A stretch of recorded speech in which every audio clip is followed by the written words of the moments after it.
ஹோஸ்ட மாத்துவேன்.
அனைவருக்கும் வணக்கம்.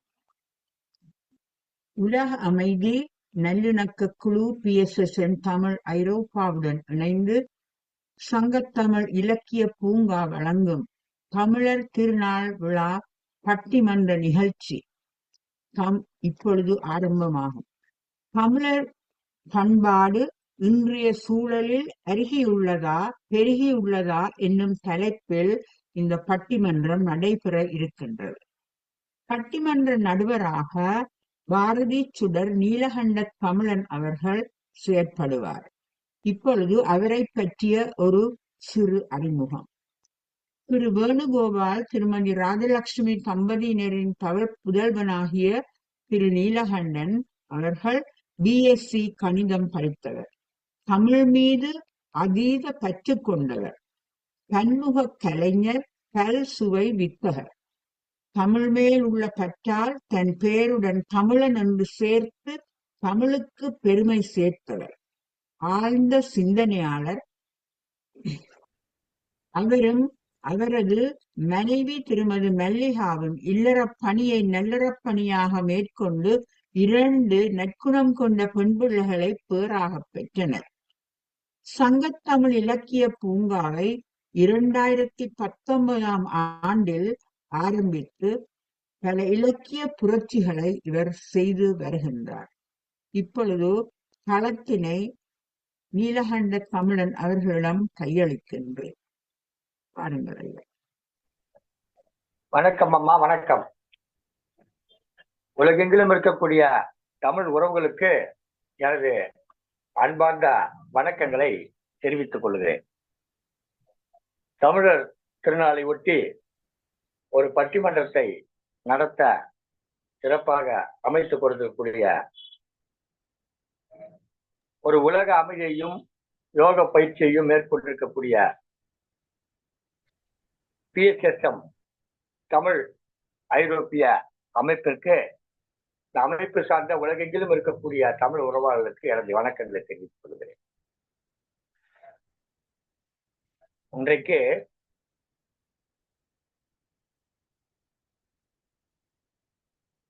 ஒரு பட்டிமன்றம் தொடங்குகிற தருவாயில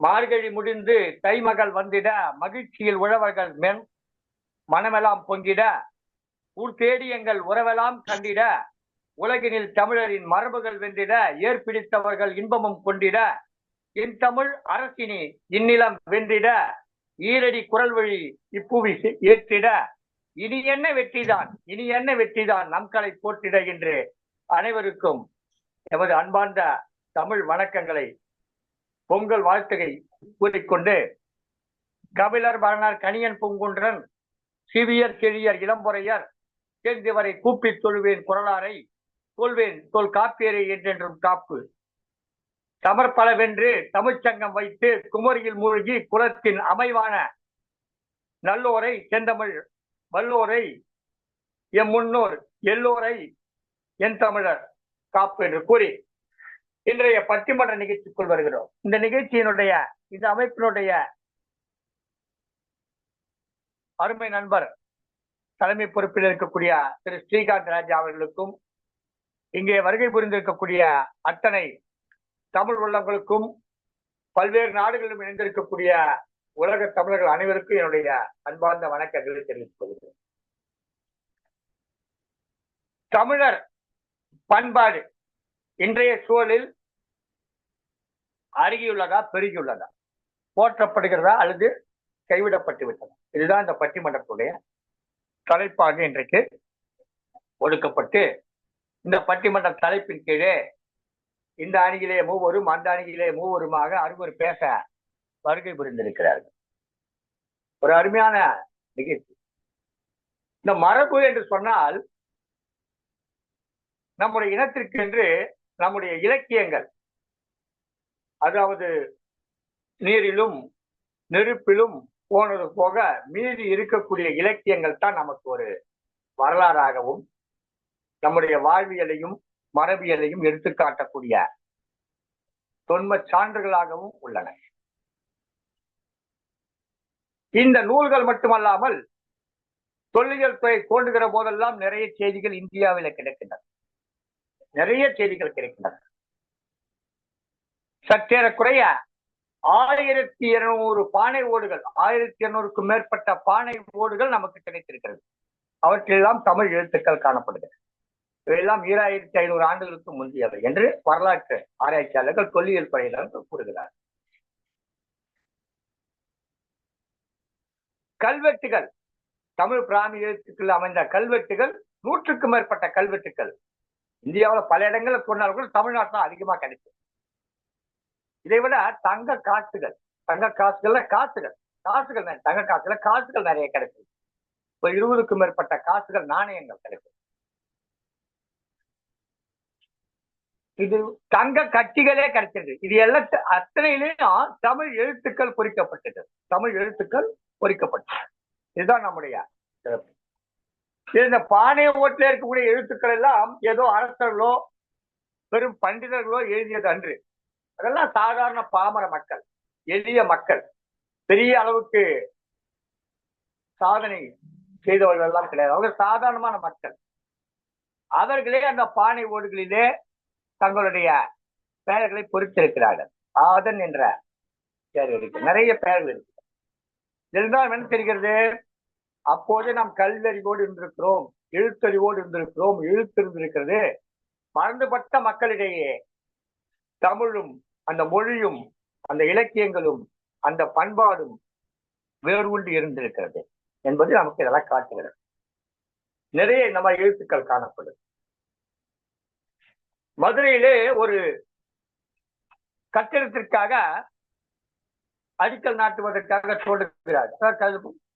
சொல்வீங்க, கடைக்கால்னு சொல்லுவாங்க இங்க சென்னையில. கடைக்கால் சொல்லுவாங்க, இந்த அஸ்திவாரம் சொல்லுவாங்க. அது போல தோன்றாங்க. தோன்ற போது கொஞ்சம் நாணயம் கிடைக்குது. நாணயம் கிடைச்சோன்னா அதை கொண்டு போய் அதை கொடுக்குறாங்க. அப்போ வெள்ளையர் அரசு, இது நான் சொல்றது அது 19ஆம் நூற்றாண்டு, 1800கள்ல அந்த நிறைவு நேரத்தில், அந்த நூற்றாண்டு நிறைவு நேரத்தில் அந்த கிடைக்குது. கிடைச்ச உடனே அதை ஆய்வு செய்து பார்க்கிறாங்க. ஆய்வு செய்து பார்க்கிற பொழுது அந்த நாணயங்கள் எல்லாம் மதுரையிலே கிடைக்கிறது. மதுரை கடலோர பகுதி கிடையாது, நிலத்துடைய நடுப்பகுதியில் இருக்கக்கூடிய ஒரு பகுதி. அந்த இடத்திலே அந்த நாணயங்கள் கிடைக்கிறது. நாணயங்களை ஆய்வு செய்கிற பார்க்கிற போது ஆங்கிலேய அரசு அன்றைக்கு அது ஆய்வு செய்கிறது. ஆய்வு செய்கிற பொழுது ஒரு பேருண்மையை எடுத்து சொல்லுகிறார்கள். இதெல்லாம் நூல்ல இருக்குது, இன்றைக்கு இருக்குது, ஆவணங்களாக இருக்குது. ஏதோ சும்மா ஏதோ வாய்க்கு வந்த மாதிரி சொல்றதோ மீம்ஸ் போடுற மாதிரி எல்லாம் கிடையாது. எல்லாம் ஆவணத்தோடு பேசுகிற, ஆவணத்தோடு இருக்கக்கூடிய விடயங்கள். அந்த நாணயங்கள் யாருடையது என்று கேட்டால் சேரனுடையதோ, சோழனுடையதோ, பாண்டியனுடையதோ அல்லது பல்லவனுடையதோ கிடையாது. யாருன்னு கேட்டா சீசனுடைய நாணயங்கள். எங்கேயோ கிரேக்கத்தை ஆண்டு கொண்டிருந்த ஜூலியஸ் சீசனுடைய நாணயங்கள் மதுரையிலே ஒரு பள்ளம் தோன்றுகிற போது கிடைத்திருக்குது என்று சொன்னால் தமிழர்கள் கிரேக்கத்தோடு கொண்டிருந்த வாணிப தொடர்புகள் நமக்கு எடுத்து காட்டுகிறது. ஒன்னே ஒண்ணு இல்லை, நிறைய நாணயங்கள் கிடைக்கும். நிறைய நாணயங்கள் கிடைக்கும். நான் நிறைய நாள் இன்றைக்கே காட்சிப்படுத்தி வைத்திருக்கிறார். மதுரை அமெரிக்கன் கல்லூரியில் சென்றால் அங்கு பார்க்கலாம். அதனால கொஞ்சம் கேட்டாதான் காட்டுவாங்க, இல்ல எளிதாக காட்ட மாட்டேன். இருக்கிறது. எப்படி இருக்கிறதெல்லாம் நம்முடைய தொன்மை வரலாறு நமக்கு இதெல்லாம் தெரியும். இதெல்லாம் நம்முடைய பண்பாடு, நம்முடைய வாழ்வியல். ஒரு பெண்மணி சோழ நாட்டிலே பிறந்தவள் மதுரைக்கு நீதி கேட்கிறார்கள். அந்த பெண்ணுக்கு எவ்வளவு துணிச்சல் இருந்திருக்கிறது பாருங்க. அந்த பெண்கள் எவ்வளவு வளர்ந்திருக்கிறார்கள் அந்த காலத்திலே. 37 அல்லது 42 பெண்பால் புலவர்கள் இருந்தார்கள் சொல்லுவார்கள். 42 பெண்பால் புலவர்கள் இருந்தாங்கன்னா எவ்வளவு பேர் படித்தவர்கள் இருப்பார்கள், எவ்வளவு பேர் எழுதியிருப்பார்கள். நிறைய நூல்கள் போயிட்டு இருக்கோம். அப்ப 42 பெண்பால் புலவர்கள் எழுதிய பாடங்கள் நமக்கு கிடைக்கிறப்ப ஒரு 420 பேர் எழுதியிருப்பாங்க. அப்ப ஒரு 40,000 பேர் படிச்சிருப்பாங்க. சிரித்து பாருங்கள், அந்த காலகட்டத்தில் மொத்த மக்கள் தொகையை 1,00,000 பேர் இருந்திருக்காரு. அவ்வளவு குறைவா தான் இருந்திருக்கும். அப்ப சரிக்கு சரி பாதியாகக்கூடிய பெண்கள் எல்லாம் கல்வி அறிவு பெற்றவர்களாக இருந்திருக்கா. நம்முடைய பண்பாடு அத்தகையதாக. இன்னைக்கு தான் நம்ம வேலைக்கு போறோம், படிச்சுட்டு போறோம் சொல்றோம். படிச்சுட்டு இன்னைக்கு அந்த நிறுவனத்துல பணியாற்ற, இந்த நிறுவனத்துல பணியாற்ற. ஆனா அன்றைக்கே நம்முடைய தமிழ் பெண்கள் கற்றறிந்தவர்களாக இருந்திருக்கார் என்பதற்கு இதெல்லாம் எடுத்துக்காட்டு. ஆக ஒரு அற்புதமான பண்பாட்டு வளர்த்தி கொண்ட நாடு தமிழ்நாடு. தமிழர் பண்பாடு ரொம்ப தொன்மை வாய்ந்தது. உலகத்தின் முதல் மாதம் என்று சொல்கிறார்கள். இந்த மதத்துல பாத்தீங்கன்னா ஒவ்வொரு மதத்துக்கும் ஒவ்வொரு அறநீதி சொல்லியிருக்கு. ஒவ்வொரு மதத்துல ஒவ்வொரு அறநீதி. ஆனா உலகத்துக்கு பொதுவான ஒரு அறநீதி, அறம் என்றால் என்ன அப்படின்னு உலகத்துல எல்லாருக்குமே எல்லா நாட்டிற்குள்ளுக்கு பொருந்தக்கூடியதாக ஒரு அறத்தை சொல்லுகிற ஒரு நூல் இருக்கு. ஒரே உரையில சொல்லி போறார், ஒற்றை வரியில சொல்லிட்டு போறாரு. என்ன? மனத்துக்கண் மாசில ஆதல். அவ்வளவுதான், முடிஞ்சு.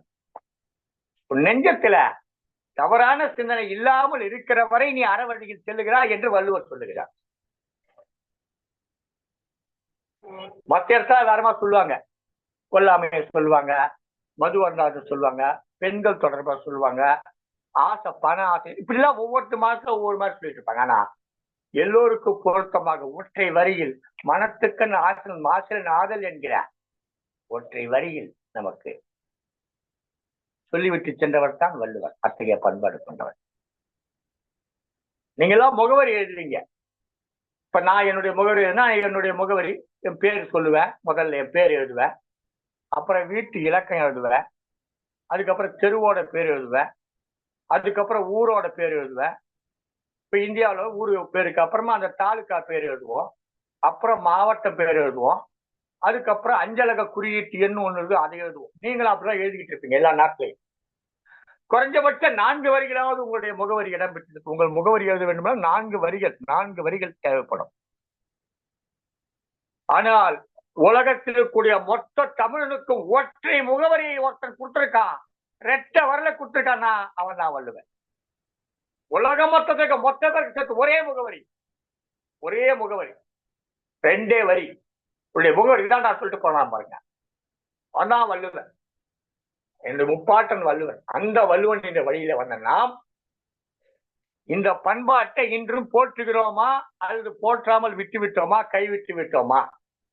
அந்த பண்பாடு நம் மூலம் அருகியுள்ளதா, பெருகியுள்ளதா என்பதை பற்றி பேச இங்கே வருகை புரிந்திருக்கிறார். இப்போது நான் சொன்னதெல்லாம் பொதுவான செய்திகள், இதெல்லாம் ஏற்கனவே இருக்கிற பண்பாடு குறித்த செய்திகள். எனவே இவற்றையெல்லாம் இவர்கள் சொல்லுவார்கள். ஆனாலும் இதையெல்லாம் நாம் போட்டுக்கிறோமா? இதுதான் முக்கியமான செய்தி. நான் ரொம்ப நேரம் பேச விரும்பல. நான் இந்தியாவில் 2000 நோட்டு மாதிரி எனக்கு ரொம்ப மதிப்பு அதிகம். எனக்கு நடுவர், நான் மதிப்பு அதிகம். ஆனா செல்லாமல் நான் பேசினா செல்லாது. வரப்போறாங்க அணியில இருந்து, அவங்க பேசுறதா செல்லும். அந்த வகையில இன்றைக்கு 2 அணிகளின் சார்பில வருகை புரிந்து பேச இருக்கிறார்கள். பெருகியுள்ளது என்ற அணியிலே திருமதி இரா கல்யாணி முருகேசன், ஒரு பள்ளி ஆசிரியர், திண்டுக்கல் மாவட்டத்திலிருந்து இணைந்திருக்கிறார்கள். பழனியைச் சேர்ந்தவர்கள். அம்மையார் அவர்கள், அவர்களுடன் திருமதி தமிழ் மகள் சாந்தா, திருமதி சத்யவதி குமார் ஆகியோர் பெருகியுள்ளது என்ற அணியிலே பேச இருக்கிறார்கள். பண்பாடு அருகி போச்சுங்க, அதெல்லாம் இல்லைங்க, அதெல்லாம் காணாம போச்சுங்க என்று பேசுவதற்காக திருவள்ளூரை சேர்ந்த திருமதி து பவானி, கோவையை சேர்ந்த திருமதி புவனேஸ்வரி, புதுச்சேரியை சேர்ந்த திருமதி புதுவை புவனா என 3 பேச இருக்கிறார்கள். முதலிலே நாம் அருகியுள்ளது என்ற அணியை அழைப்போம். ஏன்னா ரொம்ப பேர் பெருகிச்சு தான் நினைச்சுக்கிட்டு இருக்கோம். இப்ப நான் கூட பெருமிதமா பேசின பெருகிச்சுன்னு சொல்லி, ஆனா அருகி போச்சுன்னு சொல்றாங்கல்ல, ஏதோ ஒரு செய்தி சொல்ல வர்றாங்கல்ல, நம்ம தொலைச்சிட்டோம்னு சொல்றாங்கல்ல, அவங்கள முதல்ல அழைப்போம். அவங்க என்னத்தை தொலைச்சிட்டோம்னு சொல்றாங்கன்னு பார்ப்போம், அப்புறமா அடுத்தவங்களை அழைப்போம். எனவே அருகியுள்ளது என்ற அணியின் சார்பில் முதலில் பேச வருகை புரிகிறார் திருவள்ளூரை சேர்ந்த திருமதி து பவானி அவர்கள். சிறப்பான பேச்சாளர், நிறைய நிகழ்ச்சிகளில் பங்கேற்பவர், எண்ணற்ற கவியரங்கங்களை பங்கேற்று பட்டிமன்றங்களில் பேசி புவியம் முழுவதிலும் இவருடைய செயல்பாடு காணப்படுகிறது. தமிழ்நாட்டில் இருக்கிற பல்வேறு தளங்களிலே பங்களிப்பை செய்து கொண்டிருப்பவர், சிறந்த ஒரு நூலாசிரியர். தன்னுடைய நூலுக்கு பெயர் வைக்கும் போதே இவங்க அருகி போச்சு சொல்றாங்க, ஆனா அவங்க நூலோட பேரு நீராறும் கடல் என்ற ஒரு தலைப்பை வைத்திருக்கிறார். தன்னுடைய நூலோட தலைப்பு, கவிதையினுடைய தலைப்பு நீராறும் கடலுடுத்த என்ற தலைப்பை வைத்து ஒரு நூலை எழுதியிருக்கிறார்கள்.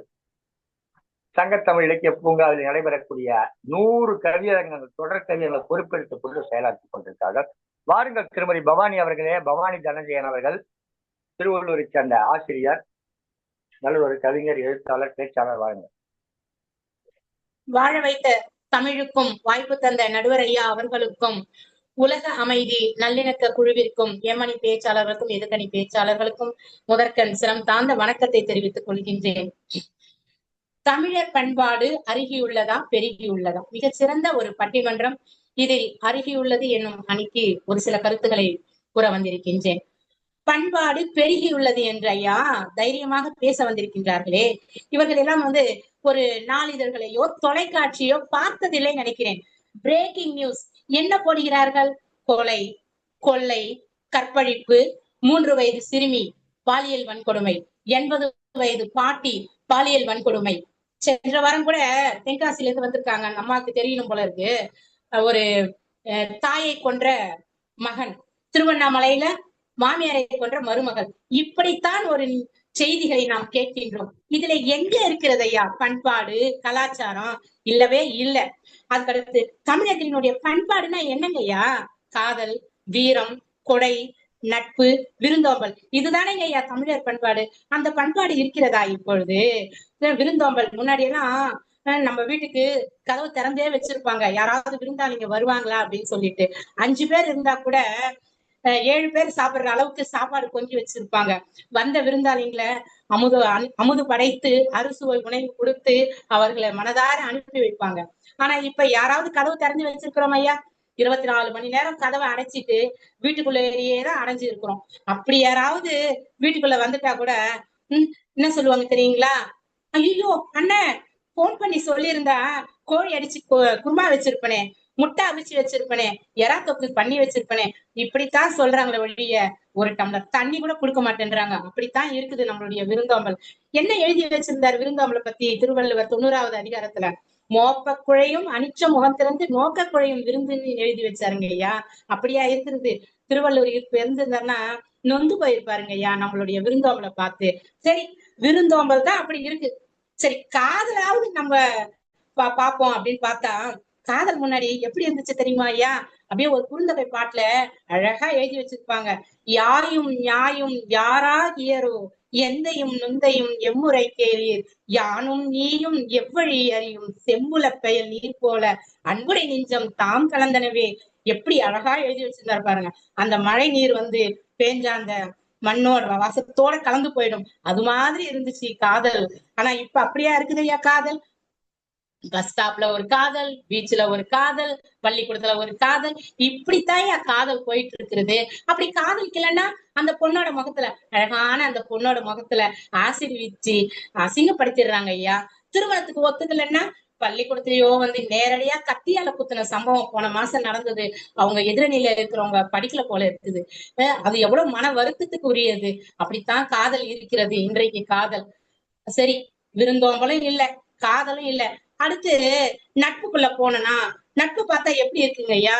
அப்ப திருவள்ளுவர் என்ன எழுதியிருந்தாரு? உடுக்கை இழந்தவன் கை போலே அங்கே இடுக்கன் கலைவதாம் நட்பு அப்படின்னு எழுதி வச்சிருந்தாரு. ஆனா இப்ப அப்படியா இருக்குதுங்க ஐயா நட்பு? அதாவது முதுகுக்கு பின்னாடி குத்துறதாவும், ஸ்லோ பாய்சன் கொடுத்து சாகடிக்க மாதிரியாவ நட்பு தான் இப்ப பாக்குறோம். முன்னாடி எல்லாம் பாத்தீங்கன்னா நட்பு மகாபாரதத்துல கூட நம்ம பார்த்திருக்கோம். கர்ணனுடைய நட்பும் துரியோதனுடைய நட்பு பார்த்திருப்போம். அவ்வை அதியமானுடைய நட்பு பார்த்திருப்போம் இலக்கியங்கள்ல. இப்படி எல்லாம் இருந்துச்சு நட்பு. இப்ப யாரையாவது ஒருத்தரை சொல்லுங்க ஐயா எதிரணியில இருக்கிறவங்கள நட்பை பத்தி. நட்புல இப்படி இவங்க சிறந்தவங்களா இருக்காங்கன்னு சொல்லிட்டு. இப்படித்தான் இருக்குது நம்ம பண்பாடு. இதுல போய் எங்க பெருகி இருக்கிறதுன்னு அவங்க சொல்றாங்க. கிடையவே கிடையாது. அடுத்து நட்புதான் அந்த மாதிரி இருந்துச்சுன்னா கொடை முன்னாடி எப்படி இருந்துச்சு தெரியுங்களா? ஈயன இரத்தல் இழிந்தன்று அதன் எதிர் ஏன் என்றல் அதனினும் அழிந்தன்று, கொல்லென கொள்ளல் உயர்ந்தன்று அதன் எதிர் கொல்லேன் என்றல் அதனினும் உயர்ந்தன்று. அப்படி இருந்துச்சுங்க ஐயா கொடை. அதாவது நம்மளே இலக்கியங்கள்ல படிச்சிருப்போம். அதாவது முல்லைக்கு தேர் தந்த பாரி, மயிலுக்கு போர்வை தந்த பேகன், தன்னுடைய மகனையே கன்றுக்காக தேர்காலிட்டு கொண்ட மனுநீதி சோழன், புறாவுக்காக தன்னுடைய சதையை அடைத்திருந்த சிபி சக்கரவர்த்தி, இப்படியெல்லாம் வள்ளல்கள் படிச்சிருக்கோம். ஆனா இப்ப அப்படியா இருக்கிறது? நடுவரையா அவர்களே, தாங்களே சிந்திக்க வேண்டும். ஒரு 200 ரூபாய் கொடுத்துட்டு கோயிலுக்கு 2 டியூப்லைட் வாங்கி கொடுத்து, மச்சான் என் பேரு போடு மச்சான் பேனர்ல அப்படின்றாங்க. ஒரு பள்ளிக்கூடத்தையோ இல்ல ஒரு ஒரு ஏதோ ஒரு நிதி கொடுத்துட்டா, ஒரு 1000 ரூபாய் கொடுத்தா போதும் ஒரு கோயிலுக்கு. உடனே கல்வெட்டுல என் பேரை போடணும், அப்பதான் நான் வந்து ஒரு 5000 ரூபாய் டொனேஷன் கொடுப்பேன் அப்படின்னு சொல்ற அளவுக்கு தாயா கொடை இருக்குது. முன்னாடி எல்லாம் அதாவது ஒரு ஒரு கணவன் மனைவிங்க ஐயா 1.5 லட்சம் சம்பாதிக்கிறாங்க. அவங்களுடைய கொடைய பாத்துக்கோங்க. நைட்டு சாப்பிட்டுட்டு இருக்காங்க, ஏதோ ஒரு வறியவர் வர்றாரு, சாப்பாடு கேட்கிறாரு. அதுக்கு மனைவி எடுத்து போய் கொடுக்குற போறாங்க. கணவன் உடனே சொல்றாரு, ஐயோ வேணாம் வச்சு வை, நான் அதை சூடு பண்ணி நாளைக்கு சாப்பிடலாம் அப்படின்னு சொல்றாங்க. இப்படித்தாயா இருக்குது நம்மளுடைய பண்பாடு கலாச்சாரம். அதே போல வீரம் வீரம் எப்படி இருந்துச்சு முன்னாடி எல்லாம்? பொண்ணு குடுக்கணும்னா அவங்க மாமனார் என்ன சொல்லுவாரு தெரியுங்களா? ஒரு காளையை அடக்கியோ இல்ல வந்து ஒரு நடுக்களை தூக்கியோ தான் வந்து பொண்ணை கொடுப்பாங்க. ஏன்னா நம்மளுடைய பொண்ணை வந்து நல்லா வச்சு காப்பாத்துறாங்களா அப்படின்னு பாக்குறதுக்காக கொடுப்பாங்க. ஆனா இப்ப அப்படியா இருக்குதுங்க ஐயா வீரம்? ஆண்களுடைய வீரம். மனைவி அதிர்ந்து பேசினா கூட போதும், உடனே போயிட்டு வீட்டுக்குள்ள பூந்துக்கிறாங்க. இப்படித்தான் இருக்குது வீரம். சரி, கொடை வீரம் இப்படித்தான் இருக்குதுன்னு பார்த்தா, அடுத்தது உணவு. உணவு பார்த்தோம்னா நம்மளுடைய உணவு எப்படி இருக்குது? முன்னாடி எல்லாம் நொறுங்க தின்று 100 வயது வாழ்ந்தாங்க நடுவர் ஐயா அவர்கள், தடி இல்லாம வாழ்ந்தாங்க. ஆனா இப்ப அப்படியா இருக்குது உணவு? எல்லாம் வந்து பீஸா பர்கர் இப்படின்னு நொறுங்கு தீனிக்கு வாங்கி உடலை கெடுத்துக்கிறோம் ஐயா. சரி, உடைய பாத்தீங்கன்னா உடையாவது நல்லா அழகான உடைகள் இருக்கிறது என்று பார்த்தால், முன்னாடி எல்லாம் பாத்தீங்கன்னா அழகா பாவாடை சட்டை. அதனாலதான் பார்த்தேன், பாவாடதாவணியில் பார்த்த உருவமா அப்படின்னு எழுதி வச்சான் கவிஞர். அதுக்கடுத்து சேலைகள் பற்றி இப்படி உடையானது மாற்றம் வந்து கொண்டே இருக்கின்றது. அதனால எப்ப வந்து உணவும் தண்ணீரையும் நாம வந்து விலை கொடுத்து வாங்கினோமோ அப்பயே நம்மளுடைய பண்பாடு அருகி போய்விட்டது என்று கூறி நல்லதொரு வாய்ப்பிற்கு நன்றி கூறி இடம் சாருகிறேன். நன்றிகள் ஐயா. பட்டிமன்றத்துல அம்மா பேச தொடங்கின உடனே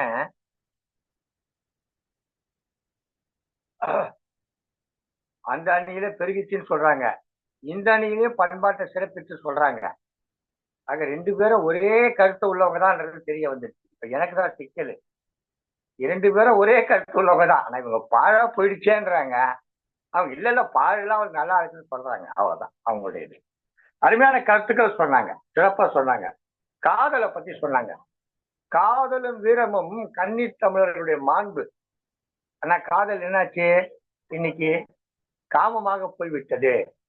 திருமணம் செய்து கொள்ளவில்லை என்று சொன்னால் அமிலத்தை வீசுகிறான், ஆயுதத்தை எடுத்துக்கொண்டு சென்று குத்துகிறான், இப்படியெல்லாம் ஆயிப்போச்சு என்று ரொம்ப வருத்தப்பட்டு சொன்னாங்க. விருந்த பத்தி சொன்னாங்க, மோப்ப கொலை அணைச்சு சொல்ற மாதிரியா இருக்காங்க பொண்ணு சொல்லிட்டு நிறைய செய்திகள் சொன்னாங்க. இந்த வீரத்தை பத்தி சொன்னோம்னா ஒரு கவிதை ஒண்ணு படிச்சேன். வாடி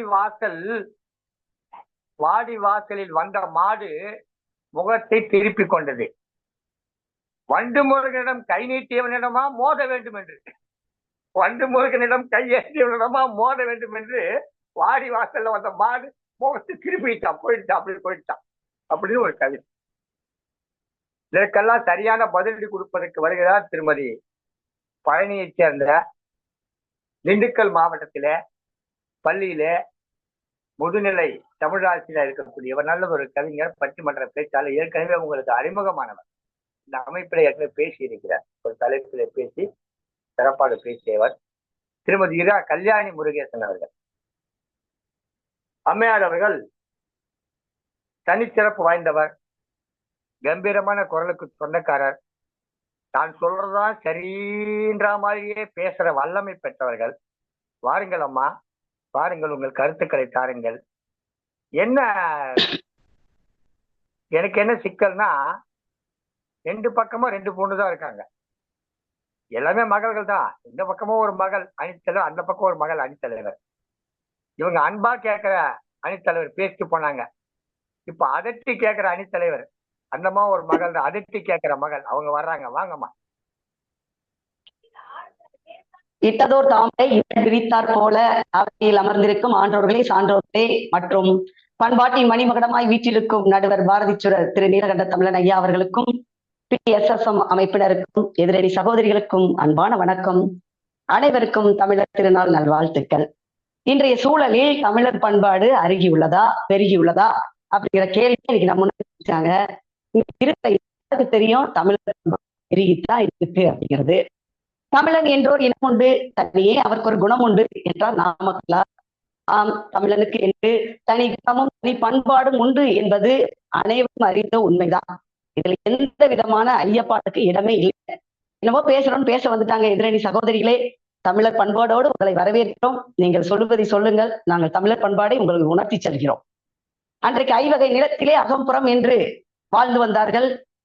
உலகில் எல்லா நாடுகளிலும் போய் பல்வேறு சூழல்களால் உலகில் உள்ள எல்லா நாடுகளுக்கும் போய் தன் தடத்தை பதித்து தன்னுடைய தமிழர் பண்பாட்டை எல்லா நாடுகளிலும் பரவ செய்திருக்கிறார்கள்.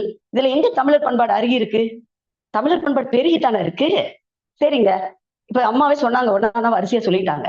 விருந்தோம்பல் விருந்தோம்பல்னு சொன்னதுமே நமக்கு நினைவுக்கு வர்றது வந்து பாத்தீங்கன்னா வாழை இலை விருந்து. பாத்தீங்கன்னா அமெரிக்கால மினசோட்டான்னு ஒரு தமிழ் சங்கங்க, அவங்க வாழை இலை விருந்த வருடந்தோறும் கொண்டாடிட்டு இருக்காங்க. அது ஒரு பெரிய பண்பாட்டு நிகழ்வா நடந்துட்டு இருக்குங்க.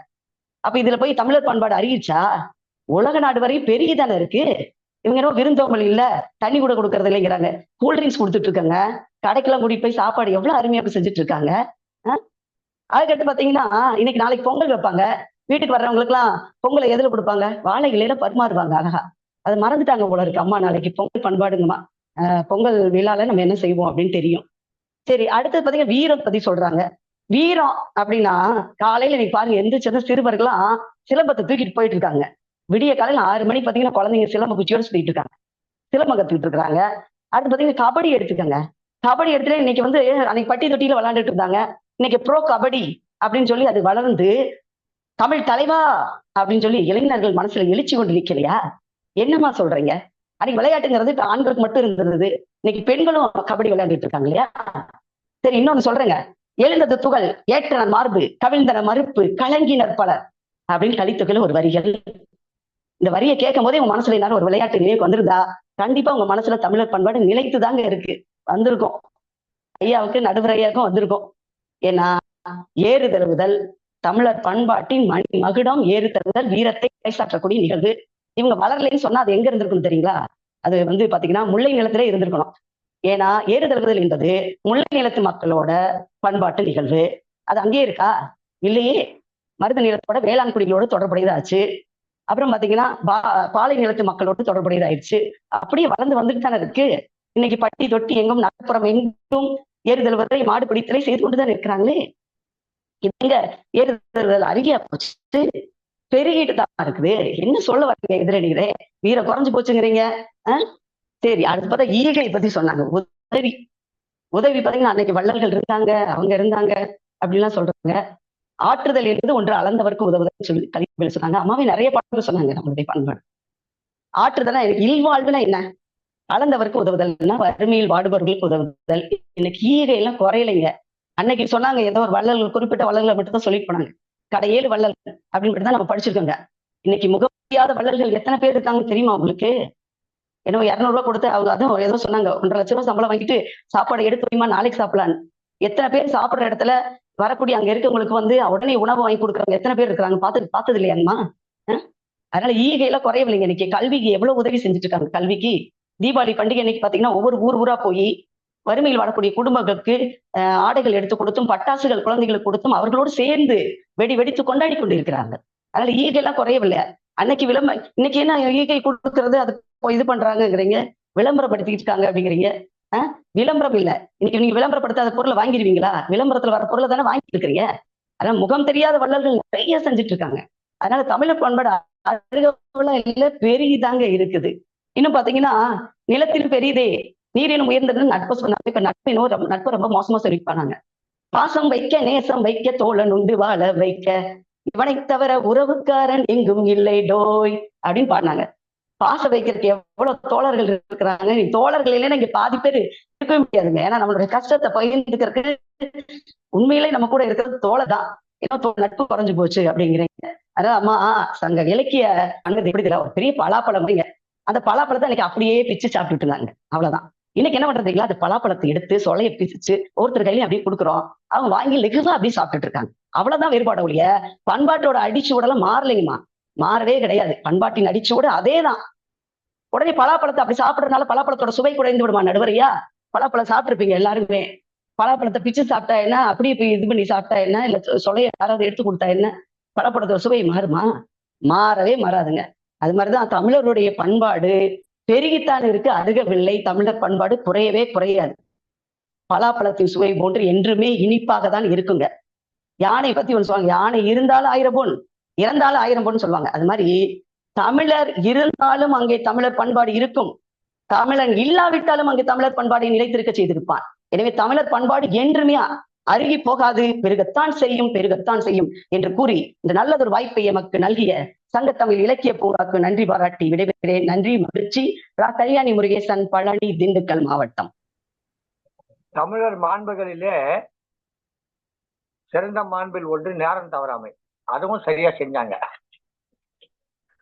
மாண்புல ஒன்று நேரம் தவறாம செயல்படுறது. வள்ளுவர் சொல்லியிருக்காரு, இடனறிதல் காலம் அறிதல். அந்த காலம் அறிந்து தனக்கு உண்டான நேரத்தில் பேசி முடித்திருக்காரு. எனவே இவங்க தமிழுடைய பண்பாட்டை கடைபிடிக்கிறாங்கன்ற தம் வாழ்க்கையை கடைபிடிச்சிட்டாங்க, நிகழ்ச்சியில கடைபிடிச்சிட்டாங்க.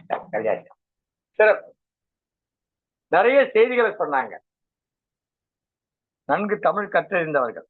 நிறைவாக ஒண்ணு சொன்னாங்க, நட்பு நலமா இருக்குது ஒரு திரைப்பட பாடலை பாடி காட்டினாங்க.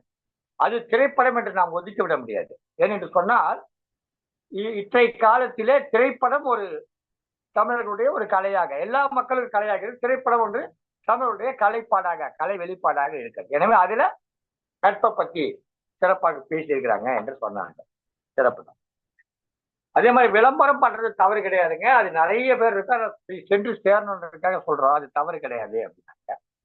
இல்வாழ்வு, இல்வாழ்வு இன்னும் நிலைத்திருக்கிறது, அதெல்லாம் ஒன்னும் போகல. ஒருவனுக்கு ஒருத்தி என்கிற பண்பாடுலாம் இன்றைக்கு இருக்குது. இப்ப மேலை நாடுகள்ல இருப்பது போல விவாகரத்துக்கெல்லாம் இங்க இல்ல. இங்க விவாகரத்து வாங்கியவர்களை சரியாக ஏற்றுக்கொள்வதில்லை. அந்த நிலைதான் இன்றைக்கு இருக்கு. அப்படியே வந்து நாம அப்படி பணத்தை நாம் இன்னமும் கட்டி காக்கிறோம் என்றெல்லாம் தன்னுடைய கருத்துக்களாக சொன்னார்கள். அமெரிக்காவிலேயே வாழையில சாப்பாடு போடுறாங்க, இங்கேயே போடுறது இல்லம்மா, இங்கேயே பிளேட்ல தான்மா கொடுக்குறாங்க, அமெரிக்காவில வாழையில கொடுக்குறாங்கன்னு ரொம்ப சிறப்பான ஒரு விஷயம். நிறைய செய்திகளை சொன்னார்கள். கடைசியாக முடிக்கிற போது தன்னுடைய உரையை நிறைவு செய்கிற தருவாயிலே ஒரு அருமையான கருத்தை சொல்லி சென்றிருக்கிறார்கள். பழத்தை பழமா சாப்பிட்டா என்ன, அதை சாரா புழிஞ்சு சாப்பிட்டா என்ன, பழம் பழம்தானே, நீங்க ஏன் அப்படி பாக்குறீங்க, பழமாவே அந்த முள்ளோட இருக்கக்கூடிய பழத்தையே பார்த்து சாப்பிடணும் ஏன் சொல்றீங்க அப்படின்னு ஒரு கேள்வி கேட்டுட்டு தன்னுடைய உரையை மிக அழகாக இங்கே வடிவமைத்து கொடுத்திருக்கிறார். இவரை தொடர்ந்து அருகியுள்ளது என்ற அணியிலே பேசுவதற்காக கோயம்புத்தூரை சேர்ந்த கவிஞர் திருமதி புவனேஸ்வரி திலக் அவர்கள் வருகிறார்கள். மிக அற்புதமான பேச்சாளர், பட்டிமன்றத்துக்காகவே தன்னை அர்ப்பணித்துக் கொண்டவர், அந்த அளவுக்கு சிறப்பாக பேசக்கூடியவர், கருத்துக்களால் மோதக்கூடிய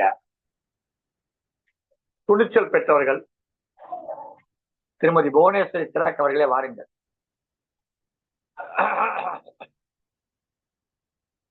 தானமும் தர்மமும் அளிக்கும் தாய்நாடு, ஆக்கமும் ஊக்கமும் தமிழரின் பண்பாடு, உணர்வும் உறவும் நாளும் உயிரோடு, அது வென்பதே சிறப்பு தமிழனுக்கு என்றே கோவை தமிழச்சியின் நல் வணக்கம் அவைக்கு. நல்லதொரு தீர்ப்பை அள்ளி வழங்கும் நடுவருக்கும் அனைவருக்கும். அம்மா, தமிழர்கள் என்பதே நம்முடைய பெருமைதான். இதில் தமிழர் பண்பாடு என்பது ஏதோ தீபாவளி பொங்கல்னு நமக்காக மட்டுமே சுயநலமாக கொண்டாடி கொள்வதில் ஒரு ஓரமா இந்த தமிழர் பண்பாடு என்றது ஒட்டிக்கிட்டு இருக்கு, அவ்வளவுதான் சொல்ல முடியும். ஏன்னா இப்பெல்லாம் பாத்தீங்கன்னா பண்பாடா, அது என்னன்னு கேட்கும் ஒரு தலைமுறையில தான் நம்ம இப்ப இருந்துட்டு இருக்கோம். ஆக இன்றைய சூழ்நிலையில் தமிழர் பண்பாடு என்பது நிச்சயம் அருகி உள்ளது. தமிழர் பண்பாடு என்பது இப்போ எனக்கு முன்னாடி பேசின சகோதரி கூல்ட்ரிங்க்ஸ்ல போட்டு அடக்கிட்ட மாதிரி தான் எனக்கு தோணுது. ஒரப்ப வந்து தமிழர் பண்பாடு என்பது காதல்னா ஒரு அகநானூறு, வீரம்னா புறநானூறு, வாழ்வின் நெறி தெளிய 2 அடி குறள், நல்வழி காட்ட ஒரு அன்னை போல் நாலடியார், வழிகளிலிருந்து வெளிவர ஒரு காவியம், மனித மகத்துவத்திற்குன்னு ஒரு தொல்காப்பியம், சிலப்பதிகாரம், வளையாபத்தின்னு இப்படி பல பல பல காப்பியங்கள் நூல்கள்னு தமிழர் பண்பாட்டை தூக்கி நிறுத்த அடுக்கடுக்கா பல நூல்கள் என்பது ஒரு காலம். ஆனா இன்னைக்கு இதை எத்தனை முறை யார் எங்க பேசினாலும் பண்பாடுன்றது இது மட்டும்தான். இன்னைக்கு வந்து காதல் என்பது ஒரு மோதல் போல, அதாவது பிரேக்கப்னு ஈஸியா கடந்து போறதும், வீரம்னு சொன்ன வில் வாள் ஏந்தறதுக்கு பதிலா அடுத்தவரை வார்த்தைகளால் குத்தி கிழித்து அவர்களை வீழ்த்துவது வீரம் என்றும், நட்பை பத்தி அம்மா சொன்னாங்க. ஒரு அற்புதமா பாட்டு பாடிட்டு போயிட்டா பண்பாடு வந்து தூக்கி நிறுத்தி இருக்கும்னு அர்த்தம் இல்லம்மா.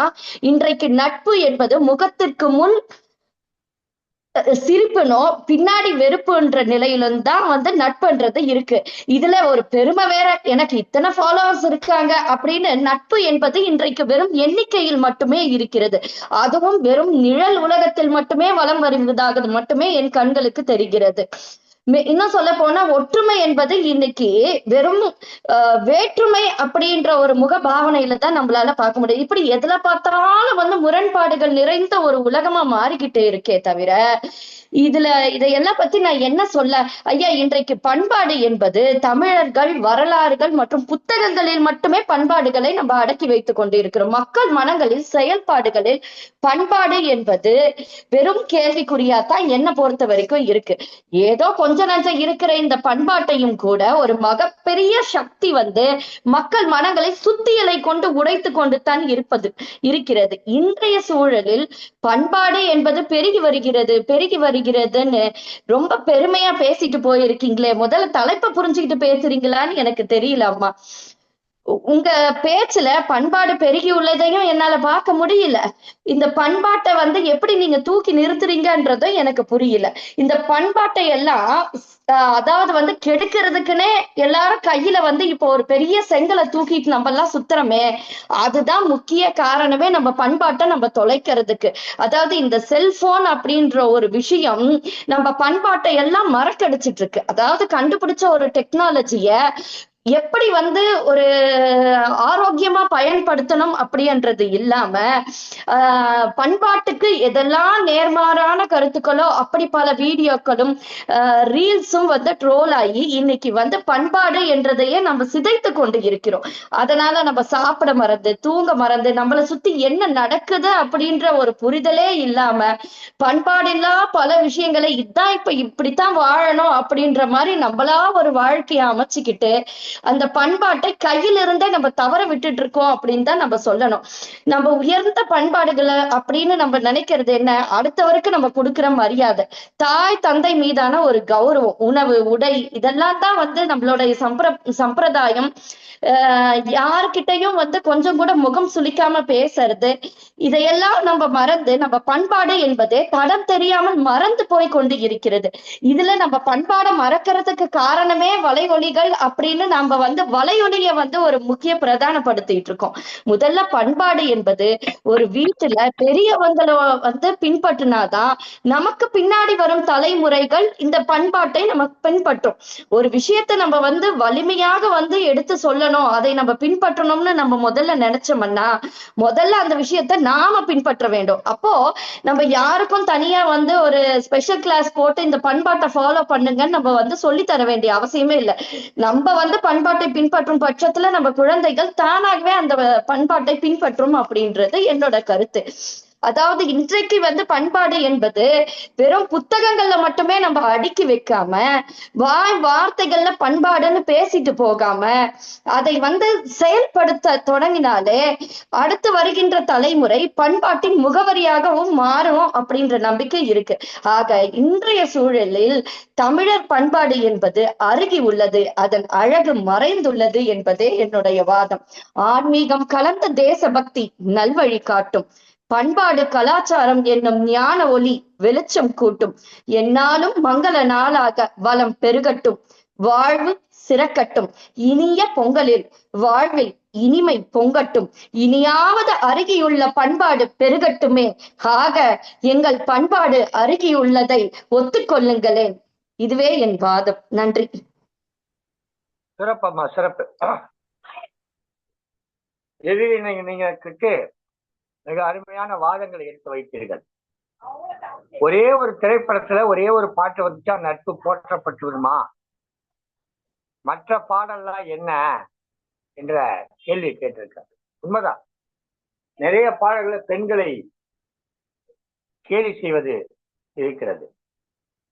அதையெல்லாம் நாம கருத்தில் கொள்ளத்தான் வேண்டும் என்கிற வகையில திருமதி புவனேஸ்வரி திலக் அவர்கள் கோவை தமிழச்சி தன்னுடைய கருத்துக்களை மிகவும் எழுச்சியாக கூறினார்கள்.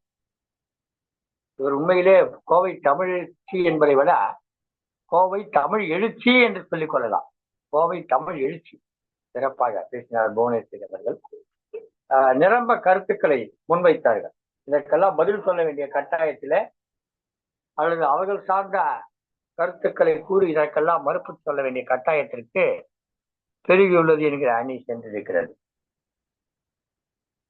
2 பேர் இதுவரை அறிவுள்ளது என்று பேசிய 2 பேருடைய பேச்சினுடைய சாரமாக ஒன்று காணப்படுகிறது. பண்பாடு இருக்குதுங்க, அதையே சொல்லாதீங்க, அதை என்ன நீங்க கடைபிடிக்கிறீங்கன்னு சொல்லுங்க, அதை கடைபிடிக்கல இல்லையா, இதாங்க எங்களுக்கு வருத்தமா இருக்குன்னு அவங்க அறிவுள்ள அணியில இருந்தா 2 பேர் பேசியிருக்காங்க. இப்போ பெருகியுள்ளது என்ற அணியிலிருந்து பேச வர்றாங்க திருமதி தமிழ் மகள் சோ சாந்தா அவர்கள். திருமதி தமிழ் மகள் சாந்தா அவர்கள் தென்காசியிலே ஒரு ஆசிரியராக இருக்கிறார்.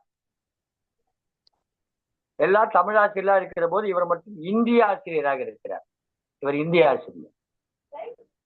இந்தி மொழியை கற்று அதன் நிமித்தமாக பணி கிடைக்கப்பெற்று பணியாற்றி கொண்டிருக்கிறார் திருமதி தமிழ் மகள் சாந்தா அவர்கள்.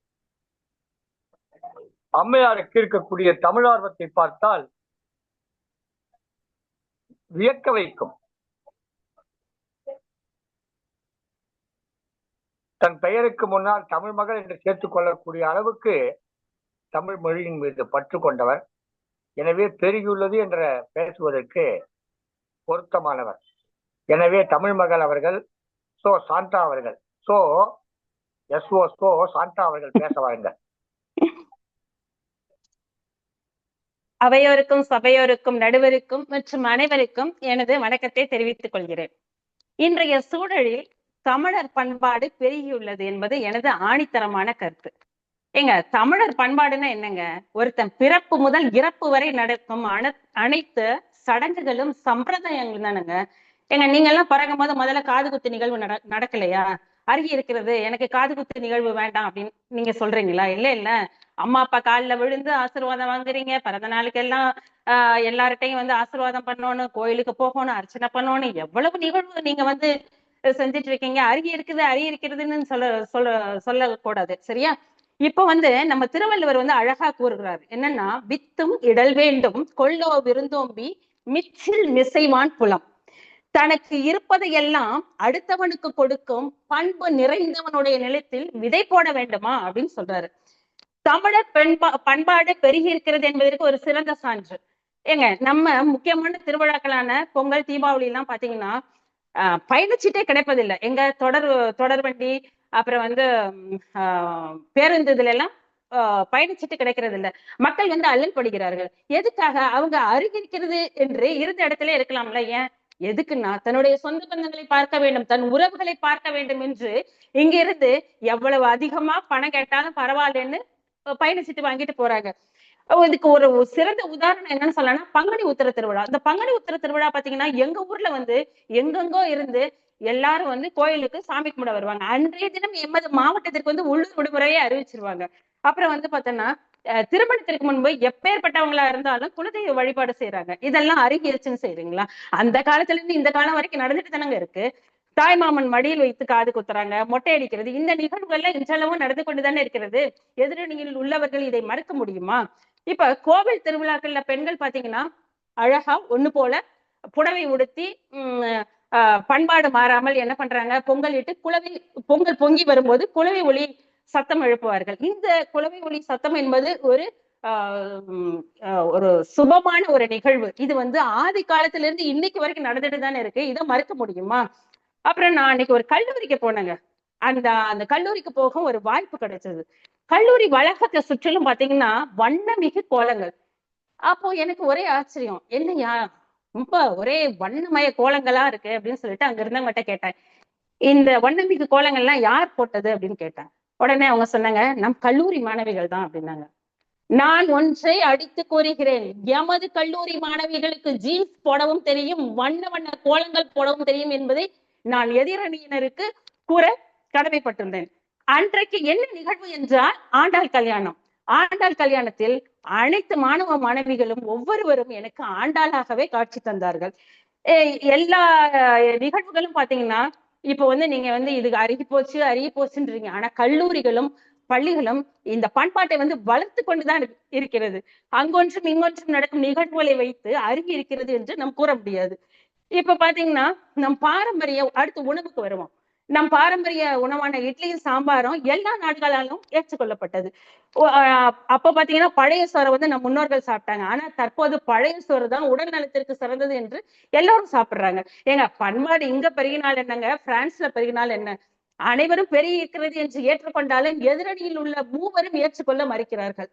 புலம்பெயர்ந்த தமிழர்களின் அயராத உழைப்பால் தமிழர் பண்பாடும் வளர்ந்து கொண்டுதான் இருக்கிறது. அயல் நாட்டில் டீச்சிங் அண்ட் லேர்னிங் ரிசோர்சஸ் என்பதற்கு கற்றல் கற்பித்தல் வளமைகள் என்று எழுதி வைத்திருக்கிறார்கள். இன்றைய சூழலில் தமிழர் பண்பாடு உலகெங்கும் பரவியுள்ளது என்பது உண்மை. நான் இந்துவாகவோ கிறிஸ்துவனாகவோ இஸ்லாமியராகவோ இருக்கலாம். நான் இந்துவாகவோ கிறிஸ்துவனாகவோ இஸ்லாமியராகவோ இருக்கலாம். நான் எந்த மதத்தை சார்ந்தவன் என்பது எனது இன அடையாளம் அல்ல. நான் எந்த மதமாக இருந்தாலும் தமிழன் என்பதுதான் எனது அடையாளம். அந்த அடையாளம் மாறாது, பண்பாடும் மாறாது. பண்பாடு என்பது வழிவழியா நம்ம வந்து கடைபிடிச்சுட்டு தான் வரோம். அதை இல்லைன்னு நம்ம சொல்ல முடியாது. அப்புறம் சொல்லியிருக்காங்க, பிறன்மனை நோக்கக்கூடாது அப்படின்னு சொல்லியிருக்காங்க. அப்படின்னு சொல்லிட்டு ஐயன் திருவள்ளுவர் அன்று சொன்னார். ஆனால் தற்காலத்து கவிஞன் இவ்வாறு கூறுகிறார், தாலி என்னும் சின்ன கயிறு வேலியாவதும் இங்கேதான், தாரம் தவிர இன்னொரு பெண்ணை தாயாய் பார்ப்பதும் இங்கேதான். தாலி என்னும் சின்ன கயிறு வேலியாவதும் இங்கேதான், தாரம் தவிர இன்னொரு பெண்ணை தாயாய் பார்ப்பதும் இங்கேதான். இதுதானங்க பண்பாடு. அந்த பண்பாடை நம்ம இன்றளவு எல்லாரும் போட்டுக்கிட்டு தானே இருக்கோம். இல்ல நான் பண்பாடு வந்து அப்படிலாம் இல்லைன்னு சொல்லல. இப்போ ஒண்ணும் இல்ல, இவங்க வந்து செல்போனை பத்தி சொன்னாங்க. இந்த செல்போன் இருக்கிறதுனால தானே நம்ம குவியம் வழியா வந்து இப்படி எல்லாரையும் சந்திச்சுக்க முடியுது. இந்த சந்திக்கும் பொழுது எனக்கு என்ன தோணுதுன்னா, எல்லோரும் வந்து நண்பர்கள் என்ற வட்டாரம் என் மனதிற்குள் தோன்றுகிறது. அப்பொழுது இங்கே நட்பு வட்டாரம் சுருங்கி விட்டது என்று கூற முடியுமா? அப்படியெல்லாம் கூற முடியாது அல்லவா? இப்ப வந்து இந்த புடவை பத்தி சொன்னாங்க, புடவை கட்டுறதுன்றது.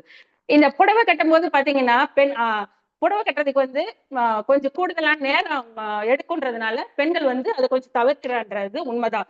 ஆனா ஆண்களுக்கு ஒட்டிக்கோ கொட்டிக்கோ வேட்டி இருக்கிறது மாதிரி பெண்களுக்கும் 1 நிமிட சாரி, 1 மினிட் சாரி, 1 நிமிட சேலை என்று விற்பனைக்கு வந்திருக்கிறது. இது உங்களுக்கு தெரியுமா ஐயா? அதுக்கப்புறம் சொல்றீங்க, இந்த புலம்பெயர்ந்த தமிழர்கள் வந்து பாத்தீங்கன்னா ரீயூனியன் டிவில பாத்தீங்கன்னா அவங்க வந்து அந்த வழியா தமிழ் பேசிட்டு தாங்க இருந்திருக்காங்க. ஒரு கட்டத்துக்கு அப்புறம் அவங்க வந்து தன்னுடைய தாய் மொழியை மறந்துட்டாங்க. அங்குள்ள மொழி பேசிட்டு அவங்க வந்து இன்றளவும் நீங்க பாருங்க, இன்றளவும் மாரியம்மன் திருவிழா, தீமிதி திருவிழா, காவடி ஆட்டம், வேல் குத்துதல், காவடி ஆட்டம் நடத்திட்டு தானே இருக்காங்க. இது வந்து தமிழர் பண்பாடு பெருகி இல்லையா? தமிழர் பண்பாடு தமிழ்நாட்டில் மட்டும் பெருகவில்லை, உலகம் எங்கும் பரவி இருக்கிறதுங்க. இது வந்து நீங்க வந்து மறுக்க முடியுமாங்க? அப்புறம் எங்கெங்கோ இருக்கும் தமிழர்கள் தமிழை நேசிக்க வேண்டும், சுவாசிக்க வேண்டும் என்று நினைப்பதே தமிழர் பண்பாடு பெருகி இருக்கிறது என்பதற்கு ஒரு சிறந்த சான்றுதானே.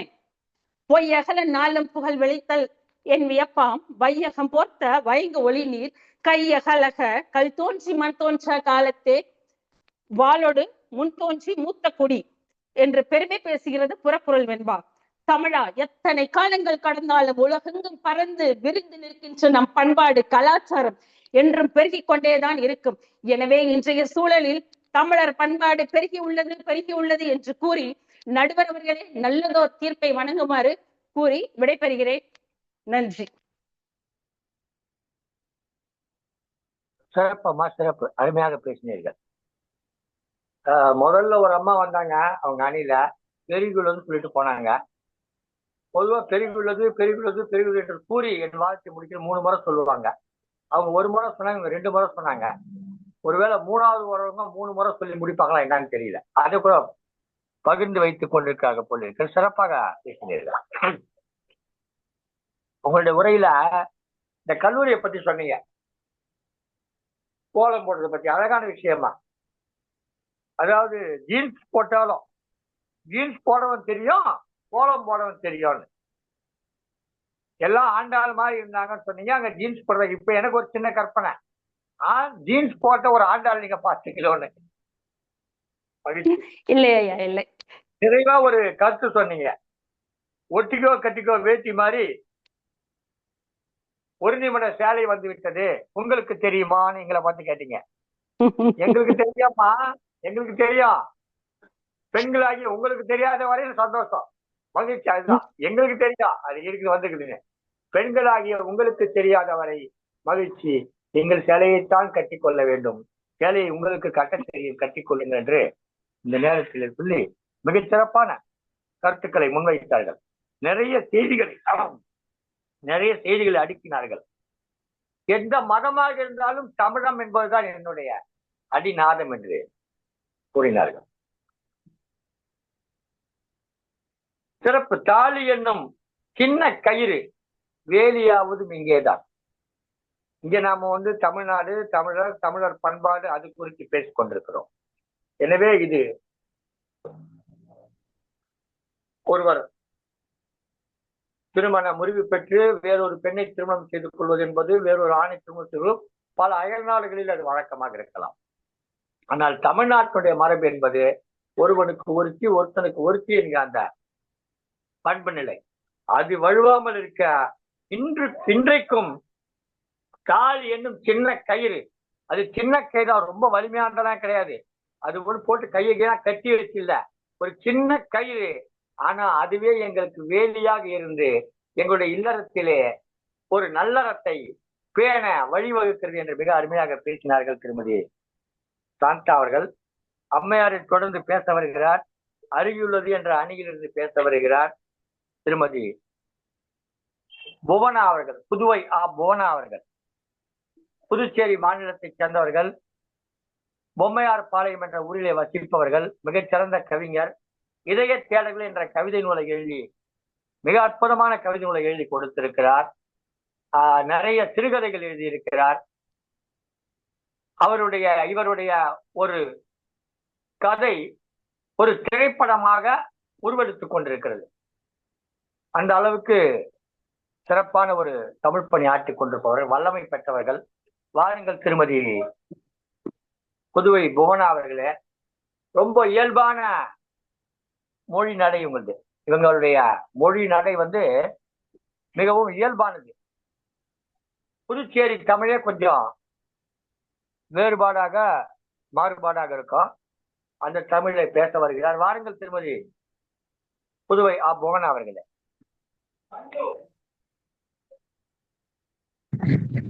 அனைவருக்கும் வணக்கம்.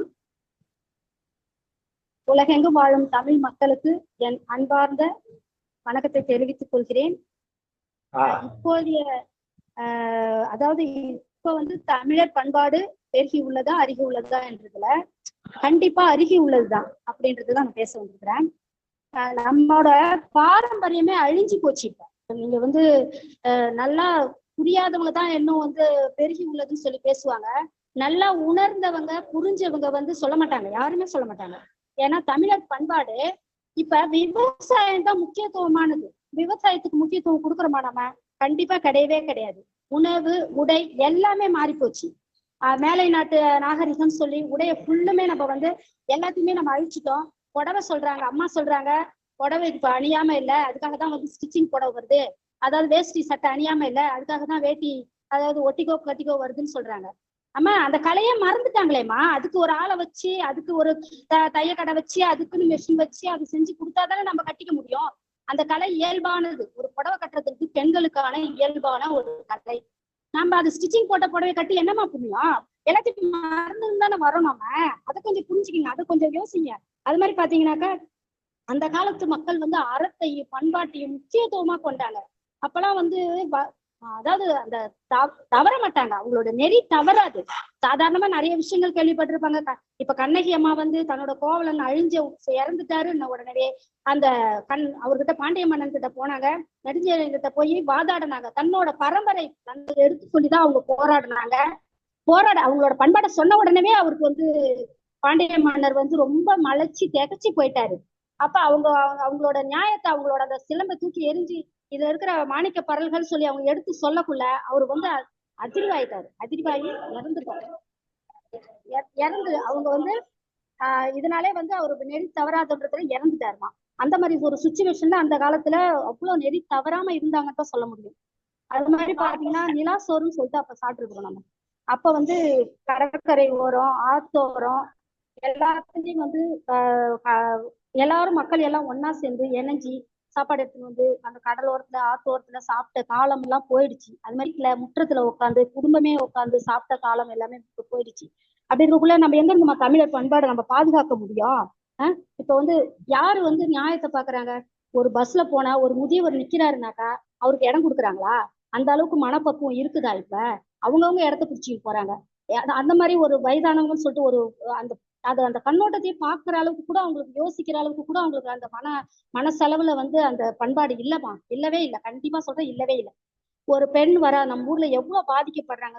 இப்ப நம்ம எவ்வளவு விஷயங்கள், நிறைய விஷயங்கள் சொன்னாங்க. பவானி அம்மா நிறைய விஷயங்கள் சொன்னாங்க, இவ்வளவு பிரச்சனைகள் வருதுன்னு சொல்லி. நம்ம வந்து ஒரு கர்ப்பிணி பெண் போகுது, அந்த பொண்ணு கழுத்துல இருக்கிற தாலி அறுக்கிறேன்னு சொல்லி அவன் கழுத்துல இருக்கிற தாலி அறுத்துட்டு போறான். அந்த பொண்ணை பரபரப்பன்னு பிடிச்சி இழுத்துன்னு போறான், அந்த கர்ப்பிணி பொண்ணை. அப்புறம் எங்க மனசாட்சி, எப்படி பண்பாடு எங்கம்மா இருக்குது? எப்படி நீங்க இதெல்லாம் யோசிச்சு சொல்றீங்கன்னு, பண்பாடு வளர்ந்துட்டு சொல்றீங்கன்னு எனக்கு ஒண்ணுமே புரியவே இல்லைம்மா. நீங்க சொல்ற விஷயங்கள் எல்லாம் பாத்தீங்கன்னாக்கா, முதியோர் இல்லங்கள், எத்தனை முதியோர் இல்லங்கள் இருக்கு பாருங்க. யார் பண்பாடை பாதுகாக்கிறாங்க? முதியோர் இல்லங்கள், எத்தனை முதியோர் இல்லங்கள் அங்கேயும் மூளைக்கு ஒண்ணு வந்துருச்சுமா. அப்படி இருக்குள்ள பண்பாட்டை பாதுகாக்கிறாங்க? தயவு செஞ்சு சொல்லவே சொல்லாது. 90ஆம் ஆண்டு அதாவது மதுரையில வந்து மீனாட்சி கோயில், மீனாட்சி பஸ் ஸ்டாண்ட் சொல்லிட்டு இருந்தது. இப்ப அந்த பஸ் ஸ்டாண்ட் இருக்குதா? இல்ல. பாரம்பரியத்தை காக்குறதுக்கு அப்ப வந்த வெள்ளைக்காரர்கள் வந்து மீனாட்சின்னு சொல்லி மீனாட்சி பஸ் நிலையம்னு சொல்லிட்டு பேர் வச்சுட்டு போனாங்க. ஆனா இப்ப அது மாத்தப்பட்டு போச்சு. அரசியல்வாதிகள் வந்து அரசியல் ஆட்சி புரிந்த ஒருத்தர் பேரை மாத்திட்டாங்க. இதெல்லாம் வந்து பண்பாடு குழந்தைக்கு போயின்னே இருக்கு. நீங்க வந்து பண்பாடு இருக்குதுன்னு சொல்லிட்டு தயவுன்னு சொல்றீங்க. அம்மாவை பாக்குறாங்க, அம்மா கிட்ட அம்மான்னு கூப்பிடுறாங்களா? அம்மான்னு அழகான வார்த்தை என்ன மாதிரி. ஆடு கூட அம்மான்ற வார்த்தை தான் கூப்பிடும். ஆனா மனிதர்கள் ஆகிய நாம அம்மாவை மறந்துட்டோம். மம்மி அப்படின்னு கூப்பிடுறோம். மம்மினா என்ன பிணம். அதை ஏன் முக்கியத்துவப்படுத்துறோம்? நம்ம ஏன் அந்த அளவுக்கு பண்பாட்டை மறக்கணும்னு சொல்லிட்டு நம்ம நினைக்கிறோம்? ஏன் அப்படி பாக்குறோம்? அதுதான் நான் சொல்ல வரேன். 8 வயது சிறுமி முதல் வயசானவங்க வரைக்கும் பிரச்சனை பாதிக்கப்படுறாங்க. நம்ம எவ்வளவுதான் பாக்குறது, எத்தனை பெண்கள் பாதிக்கப்படுறாங்க. எங்க இருக்குது அந்த கலாச்சாரமும் அந்த பண்பாடும்? சின்ன பிள்ளைங்களுக்கு, ஸ்கூலுக்கு போற பிள்ளைங்க கூட போதை மருந்துக்கு அடிமையாகிறாங்க. ஏமா அது அடிமையாகிறாங்க? அது மாதிரி வந்து கல்யாணம் அம்மா சொன்னாங்க, கூல்ட்ரிங்க்ஸ் எல்லாம் நம்ம கொடுத்து வரவேற்கிறோம். கூல்ட்ரிங்க்ஸ்ல என்ன இருக்குது? இயற்கையான பானமா அது? கூல்ட்ரிங்க்ஸ்ல விஷத்தை கலக்குறாங்கம்மா. மக்களுக்கான வியாதியை கலக்குறாங்க. அவங்களே மருந்து தயாரிச்சு மருந்து கொடுக்குறாங்க. கூல்ட்ரிங்க்ஸ் குடிச்சு பரிமாறுறாங்கன்னு சொல்லி எங்க இன்னைக்கு இருக்கிறீங்கன்னே எனக்கு ஒண்ணுமே புரியலமா. ஏன் இப்படி நம்மளே கலாச்சாரத்தை அழிச்சின்னு போறோம்தான் எனக்கு தெரியல. என்னால கேட்கவே முடியல இதெல்லாம் சொல்லக்குள்ள. அது மாதிரி பாத்தீங்கன்னா ஒரு சாதாரண விஷயம், அவங்க வீட்டுல வந்து ஒரு லோன் வாங்கியிருக்காங்க. அந்த வண்டியை வந்து லோன் கார் எடுத்துன்னு போயிட்டாரு ஒரு காரை. அவர் வந்து கேட்கிறாரு வீட்டுக்காரு மனைவி கிட்ட, அம்மா இங்க இருக்க கார் எங்க லோன் கட்டலன்னு சொல்லி லோன் காரை தூக்கிட்டு போயிட்டான்னு சொன்னதும், இப்படின்னு தெரிஞ்சா பொண்டாட்டி கூட நான் வந்து லோன்ல வாங்கியிருக்கேன். அப்ப அது ஒரு கிண்டல் கேலி. மனைவியை எந்த அளவுக்கு கேவலப்படுத்துறாங்க. அது வந்து வைரல் ஆகி 2 லட்சத்துக்கு மேல லைக் விழுது. என்னன்னா இது கொடுமை. இதெல்லாம் வந்து பண்பாடு வளருது, நியாயம் வளருதுன்னு நீங்க எல்லாம் சொல்லிக்கிட்டே இருக்கீங்க. இதை வந்து எல்லாரும் நம்ம கேட்டுன்னு இருக்கோம். எனக்கு சொல்லவே அது யோசிக்கவே முடியல. அப்பா வந்து ஒரு பழமொழி சொல்லியிருப்பாங்க. அதாவது வந்து பெற்றோர்கள் இல்லாத இல்லம் அனாதை இல்லம் அப்படி சொல்லியிருப்பாங்க. அவர் கொடுத்த ஒரு கவிதை அது. அப்படிப்பட்ட கவிதை. அந்த அளவுக்கு பெற்றோர்கள் இல்லைன்னா குழந்தைங்க அனாதைங்க. அப்ப அந்த பெற்றோர்கள் போயிட்டாங்கன்னா குழந்தைகள் அனாதிகள் தானே. நம்ம அதை யோசிக்கவே மாட்டோமே. முதியோர் இல்லத்திலேயே போட்டு தொலைக்கிறோமே. பிரம்ம முகூர்த்தம்னு சொல்லிட்டு ஒண்ணு இருக்குதுமா. அந்த பிரம்ம முகூர்த்தம் காலையில 4:30 மணிக்கு எழுந்திருப்பாங்க. அந்த காலத்துல அவங்க வந்து தியானம் பண்ணுவாங்க, வெளியில நடப்பாங்க. அவங்க ஏந்த உடனே வீட்டு வேலைகள் பார்ப்பாங்க. இதுல எவ்வளவு ஒரு உடற்பயிற்சி, நமக்கு எத்தனை வந்து உடம்பு நலன் காத்துது தெரியுமா? இப்பெல்லாம் அது மாதிரி கிடையுமா? 11 மணிக்கு எழுந்திருக்கிறோம். அந்த 11 காலை சாப்பாடே தவிர்த்துட்டு பிள்ளைங்க. சாப்பாடே கிடையாது, இப்ப காலை சாப்பாடு கிடையாது. அந்த நிலைமையில கொண்டு வந்து நம்மளோட கலாச்சாரம் விட்டுருச்சுமா? அப்படி இருக்குள்ள நம்ம என்ன பண்ண முடியும் சொல்லுங்க பாப்போம். அறிவு வளர்றதுக்கான வாய்ப்பே இல்லாத ஆயிடுச்சு இப்ப இருக்கிற நிலைமைகள் வந்து நம்ம சொல்றோமா? அது மாதிரி பாத்தீங்கன்னா ஒரு விமானத்துல வந்து 168 பேர் விமானத்துல போறாங்க. அந்த விமானம் வந்து இறங்கி ஒரு தாழ்வான பகுதியில வேற நோக்கத்துல போகுது, கீழே போகுதுன்னு சொல்லிட்டு அந்த விமானி சொல்றாரு. எல்லாரும் வந்து பாதுகாப்பு ஜாக்கெட் போட்டுக்குங்க அப்படின்னு சொல்றாரு. ஆனா அங்க இருக்கிற மக்கள் ஃபுல்லா ரொம்ப பயங்கரமான ஒரு மரண ஓலம்ன்றாங்க. ஐயோ நம்ம எல்லாருமே சாக போறோம், நம்ம ஒவ்வொருத்தவங்களும் என்னை எப்படியாவது காப்பாத்துங்க கடவுளே கடவுளேன்னு ஒவ்வொருத்தவங்களும் தனிப்பட்ட முறையில எனக்கு பிள்ளை இருக்குது, எனக்கு குட்டி இருக்குது, எனக்கு சொத்து விட்டுட்டு வந்துட்டேன், காரை விட்டுட்டு வந்துட்டேன், என்ன காப்பாத்துன்னு தனியா தான் அடிச்சுக்கிறாங்களே. அங்க இருக்கிற எல்லாரையும் கடவுளே எங்களை எல்லாரையும் காப்பாத்து, எல்லாரும் கூட்டு பிரார்த்தனை செய்யணும். ஏதோ ஒரு நபர் அதுல கூட்டு பிரார்த்தனை செஞ்சிருக்கிறாரு, அதனாலதான் அது காப்பாற்றப்பட்டு அந்த விமானம் எட்ட வந்து ஒரு மைதானத்துல இறக்கப்பட்டது.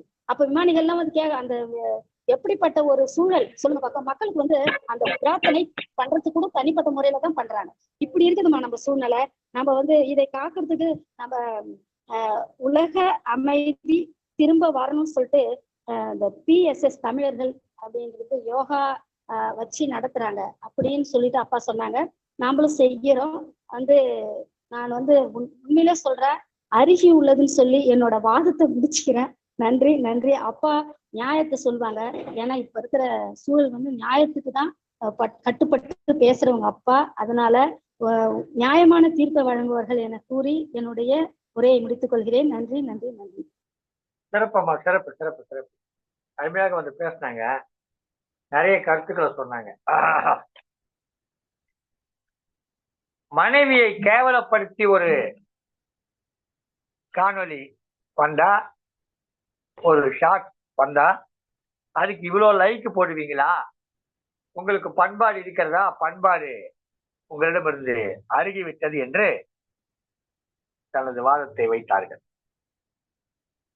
குளிர்பானங்கள், நமக்கு இளநீர் இருக்குது, மோர் இருக்குது, நீராகாரம் இருக்குது, நீங்க ஏன் குளிர்பானங்களை, அயல் நாட்டு குளிர்பானங்களை குடுக்குறீங்க? இது கலாச்சார சிதைவு, அது நோயை கொடுக்கணும்னா சொல்லி சொன்னாங்க. அதை விட முக்கியமான ஒரு செய்தி சொன்னாங்க. திருமண வீடுகள்ல பார்த்தா மணமகளுக்கு புடவை கட்டுறதுக்கு ஒரு ஆள் இருப்பாங்க. அவங்களுக்கு இந்திய பண மதிப்புல ஒரு 5000 ரூபாய் கொடுப்பாங்க.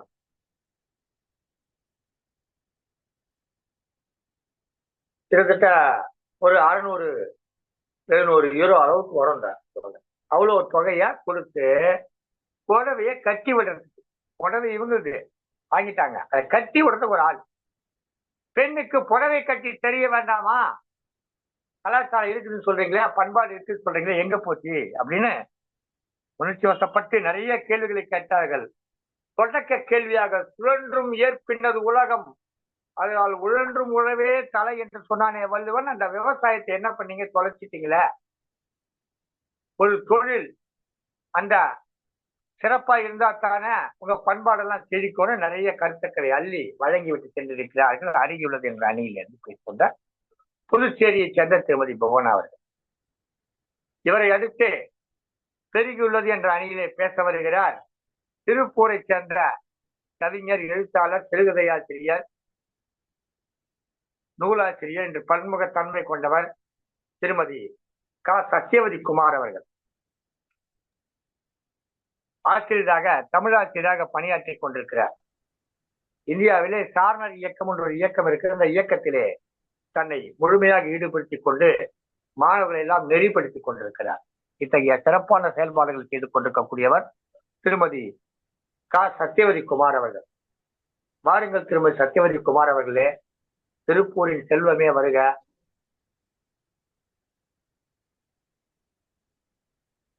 தாயே தமிழே, உன்னை வணங்குகிறேன். நீயே என் நாவில் வந்து விளையாட வேண்டுகிறேன். PSS அமைப்பிற்கும் அவையோருக்கும் மாண்புமிகு நடுவர் அவர்களுக்கும் என் வணக்கத்துடன் தைத்திருநாள் வாழ்த்துக்களையும் கூறிக்கொள்கிறேன். நம் தமிழர் பண்பாடு பெருகி உள்ளது. எதிரணியில சொன்னாங்க அருகி இருக்கு பண்பாடே இல்லைன்னு. ஆனா தீர்ப்பு மட்டும் பண்பாட்டோட கொடுக்கணும்னு எதிர்பார்க்கறாங்க. எப்படிங்க? அவங்களுக்கு தகுந்த மாதிரி அப்பப்ப மாறிக்குவாங்களா அவங்க?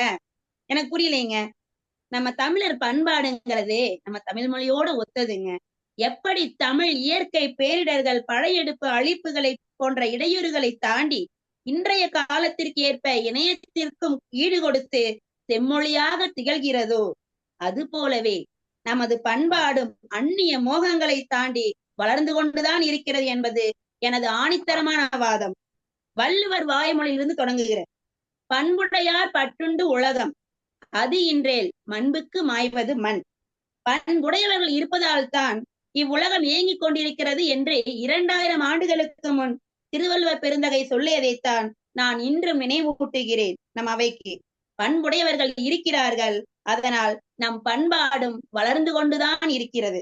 சரிங்க, இவங்க வாதத்துக்கே வர்றேன். உணவு மாறி போச்சு, உடை காணாம போச்சு, அறம் அழிஞ்சே போச்சுன்னு ஒப்பாரி வைக்காத குறையா சொல்லிட்டு இருக்காங்களே.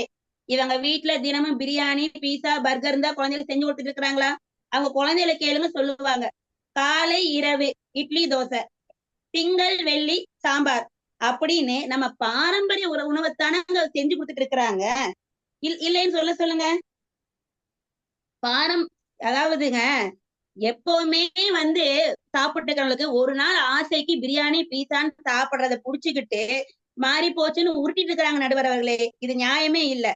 அடுத்தது உடைய சொன்னாங்க. இன்னைக்கு இருக்கிற கூட்ட நெரிசல்ல வேலை தன்மைக்கு ஏற்ப சுடிதார் அணிகிறாங்க. ஆனால் புடவையை மறக்கவில்லைங்க. புடவையின் முக்கிய பாகம் எது? முந்தானை. அந்த சுடிதாரிலும் சால்வை என்று ஒன்றை முந்தானை போல் அணிந்து கொண்டுதான் இருக்கிறார்களே. மேலும் பண்டிகை, கோவில் விழாக்கள் அப்படிங்கிறப்போ பாருங்க, நமது சிறு குழந்தைகள் முதல் பெரியவர்கள் வரை வண்ண வண்ண புடவைகள், பட்டு புடவைகள்ல அழகழகா வளம் வர்றாங்களே. அதெல்லாம் இவங்க பார்க்கறது இல்லைங்க. அதாவது காஞ்சி பட்டு, காட்டன் பட்டு, டிஷ்யூ பட்டுன்னு வீதிக்கு வீதி பட்டு புடவை கடைகள் பெருகிட்டு இருக்குதுங்க. அதுதான் இதற்கு சாட்சி. அப்புறம் அறம் இல்ல, நட்பு இல்ல, இவங்க அலப்புறம் தாங்க முடியலீங்க. இவங்க எல்லாம் கண்ணுல கண்ணாடி மாட்டிட்டு அதை காணோன்னு தேடுற கூட்டங்க. அன்பு இல்லாமலா எங்கும் அறக்கட்டளைகள் பெருகியுள்ளன. குழந்தைகளின் படிப்பிற்கு உதவுவதற்கு அமைப்புகள் மட்டும் இல்லாமல் தனி நபர்கள் கூட தன்னால் இயன்றதை செய்து கொண்டுதான் இருக்கிறாங்க. அதான் குழந்தைகள் படிப்பு மட்டும் இல்லாமல் தெரு நாய்களுக்கு கூட உணவு வாங்கி கொடுத்துட்டு இருக்கிறாங்க. எங்கெங்க அன்பு இல்லாம போச்சுன்னு சொல்றாங்க. நட்பே இல்லைங்கிறாங்க. மூழ்காத சிப்பே ஃப்ரெண்ட்ஷிப்னு இன்னைக்கு கெட் டுகெதர், இவங்க கேள்விப்பட்டிருக்காங்கன்னு கேளுங்க. கெட் டுகெதர்னு எங்க பார்த்தாலும் முன்னாள் நண்பர்கள் ஒன்று கூடி விழா எடுத்து அவர்கள் கூடி பழகி அந்த நண்பர்களுக்குள்ள யாராவது முடியாம கஷ்டப்பட்டு இருந்தாங்கன்னா அவங்களுக்கு தேவையான உதவிகளை செய்து அவர்களை மேலே தூக்கி விட்டு கை கொடுத்து தூக்கி கொண்டிருக்கிறார்கள் நடுவர்களே. இவர்களுக்கு இதெல்லாம் தெரிவதில்லை போலும். உறுதியாக சொல்கிறேன், இன்றைய சூழலில் தமிழர் பெண் பண்பாடு பெருகி கொண்டுதான் இருக்கிறது. எங்கள் பள்ளியில காலை வழிபாடு செய்வோம். அதுல தமிழ்தாய் வாழ்த்து சொல்லும் போது நீராறும் கடலொடுத்தன்னு தொடங்கி வாழ்த்துதுமே அப்படின்னு முடிக்கும் போது சத்தம் இரட்டிப்பாகும். எப்படி தெரியுங்களா?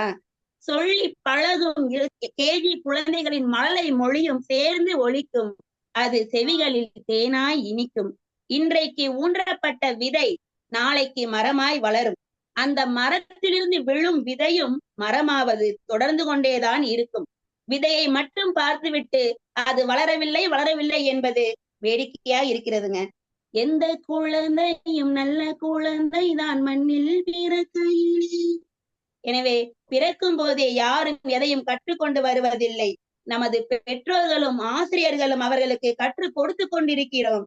நமது பண்பாடு தொட்டனைத்து ஊரும் மணற்கேணி போல பெருகிக் கொண்டேதான் இருக்கிறது. அந்நிய மோகம் என்பது மேகம் போல, அது காற்றில் கரைந்துவிடும். ஆனால் நமது தமிழர் பண்பாடு என்பது சூரியன் போல இவ்வுலகம் உள்ளளவும் பிரகாசமாய் முழங்கிக் கொண்டுதான் இருக்கும், ஒளி வீசிக்கொண்டுதான் இருக்கும். எனவே தமிழர் பண்பாடு பெருகிக் கொண்டுதான் இருக்கிறது என்று சொல்லி நல்ல வாய்ப்பிற்கு நன்றி கூறி இந்த வாய்ப்பினை எனக்கு வழங்கிய சங்கத்தமிழ் இலக்கிய பூங்காவிற்கும் அமைப்பிற்கும் நன்றி கூறி விடைபெறுகிறேன். நான் உங்கள் சத்யவதிகுமார், திருப்பூர் மாவட்டம். நன்றி, வணக்கம். சிறப்பம்மா, சிறப்பு. அருமையான கருத்துக்களை எல்லாம் எடுத்து வைத்தீர்கள். உங்கள் அணியினுடைய நிறைவு பேச்சாளராகவும் இந்த பட்டிமன்றனுடைய நிறைவு பேச்சாளராகவும் வந்து கருத்துக்களை எடுத்து வைத்தீர்கள். சிறப்பாக சூரியன் இருக்கிற வரையிலும் இந்த தமிழர் பண்பாடு மறையாது, ஒரே அடியாது. சூரியன் இருக்கிற வரை இந்த தமிழர் பண்பாடு மறையாது. தொட்டனைத்து ஊர் மனத்தேனி இது தோண்ட தோண்ட வந்துகிட்டே இருக்கும் என்று சிறப்பாக சொல்லிட்டு அப்புறம் அந்த குழந்தைங்க நீராறும் கடலுடைய அந்த தமிழ் தாய் வாழ்த்து பாடலை தமிழ்நாட்டிலே பாடுகிற போது வாழ்த்துதுமே வாழ்த்துதுமே வாழ்த்துதுமே என்று சொல்லுகிற போது குரல் ஓங்கி ஒலிக்கும் அந்த தமிழ் தாயை வாழ்த்துகிற பண்பு சிறந்து காணப்படும் என்று அழகாக எடுத்துரைத்தீர்கள். நிறைய கருத்துக்களை சொன்னீர்கள். சில கருத்துக்களை இப்போது சொல்லவில்லை என்றாலும் பிறகு சொல்லுகிறேன்.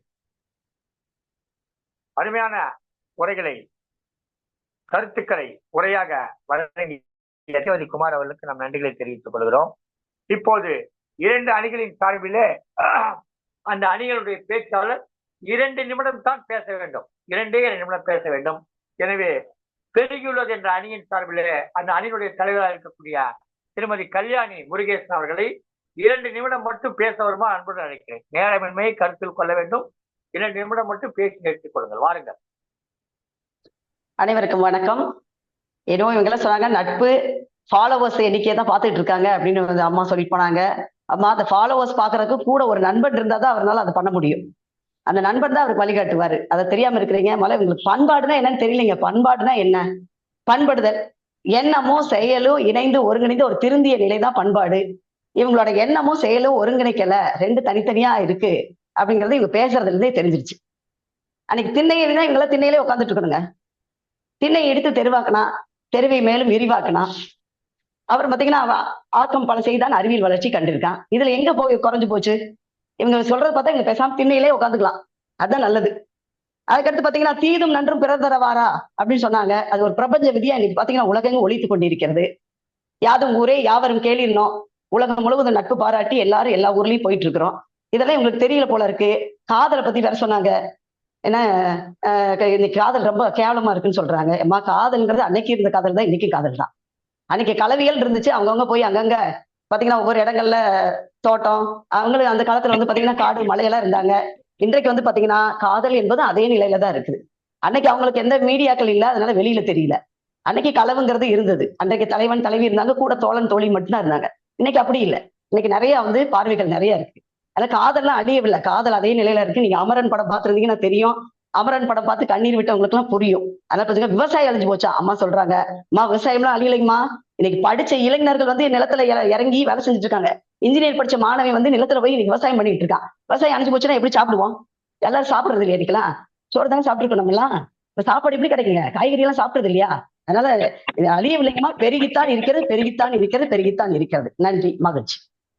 சிறப்பு சிறப்பு சிறப்பு சிறப்பு. உங்களுடைய வாதகத்தினுடைய நிறைவு கருத்தை கூறியிருக்கிறேன். அடுத்ததாக அருகிலுள்ளது என்ற அணியிலிருந்து அந்த அணியினுடைய தலைவராக இருக்கக்கூடிய திருமதி பவானி தனஞ்சயன் அவர்களை அன்புடன் அழைக்கிறோம். 2 நிமிடம் மட்டும் பேசுங்க.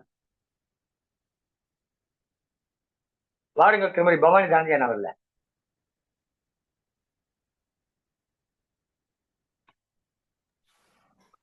வீடியோக்கு வர சொல்லுங்க, வீடியோல வர சொல்லுங்க. வாங்க வாங்கம்மா, வீடியோல வாங்க.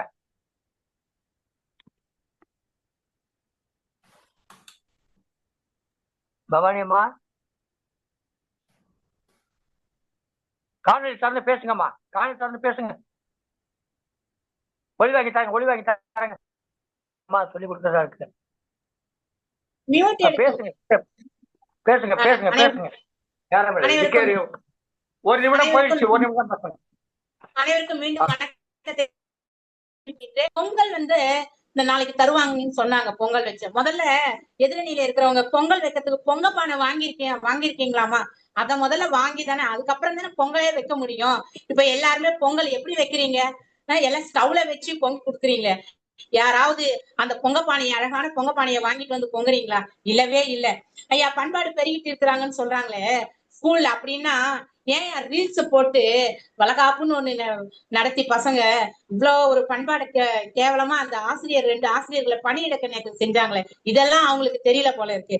அதுக்கப்புறம் நான் கூட ஒரு 8ஆம் வகுப்பு மாணவனுக்கு உழவை பத்தி உழுதுண்டு வாழ்வாரே வாழ்வார் மற்றெல்லாம் தொழுதுண்டு பின் செல்வார்னு சொல்லி கொடுத்தா அந்த பையன் மறுநாள் என்ன தெரியுமா சொல்றான், விட்டெடுத்து வாழ்வாரே வாழ்வார் மற்றவரெல்லாம் அக்டோபரில் ஆஜராவாரான்னு சொல்றாங்க ஐயா. இப்படி போயிட்டு இருக்குது நம்ம பண்பாடு. அதே போல ஒரு பையன் சொல்றான், பச்சை குத்துனா ஓல்டாம், டேட்டோ போட்டா யூத்தான், அதே போல மருதாணி போட்டா ஓல்டாம், மெகந்தி போட்டா யூத்தான், இப்படி சொல்றாங்க ஐயா. அதே போல சைக்கிள் ஓட்டினா ஓல்டாம், அதே சைக்கிளை இப்ப ஓட்டினா யூத்தான், ஏன்னா உடம்பு குறைக்கிறதுக்காக. இப்படித்தான் நம்மளுடைய பண்பாடு சீரழிந்துட்டு போயிருக்கிறது.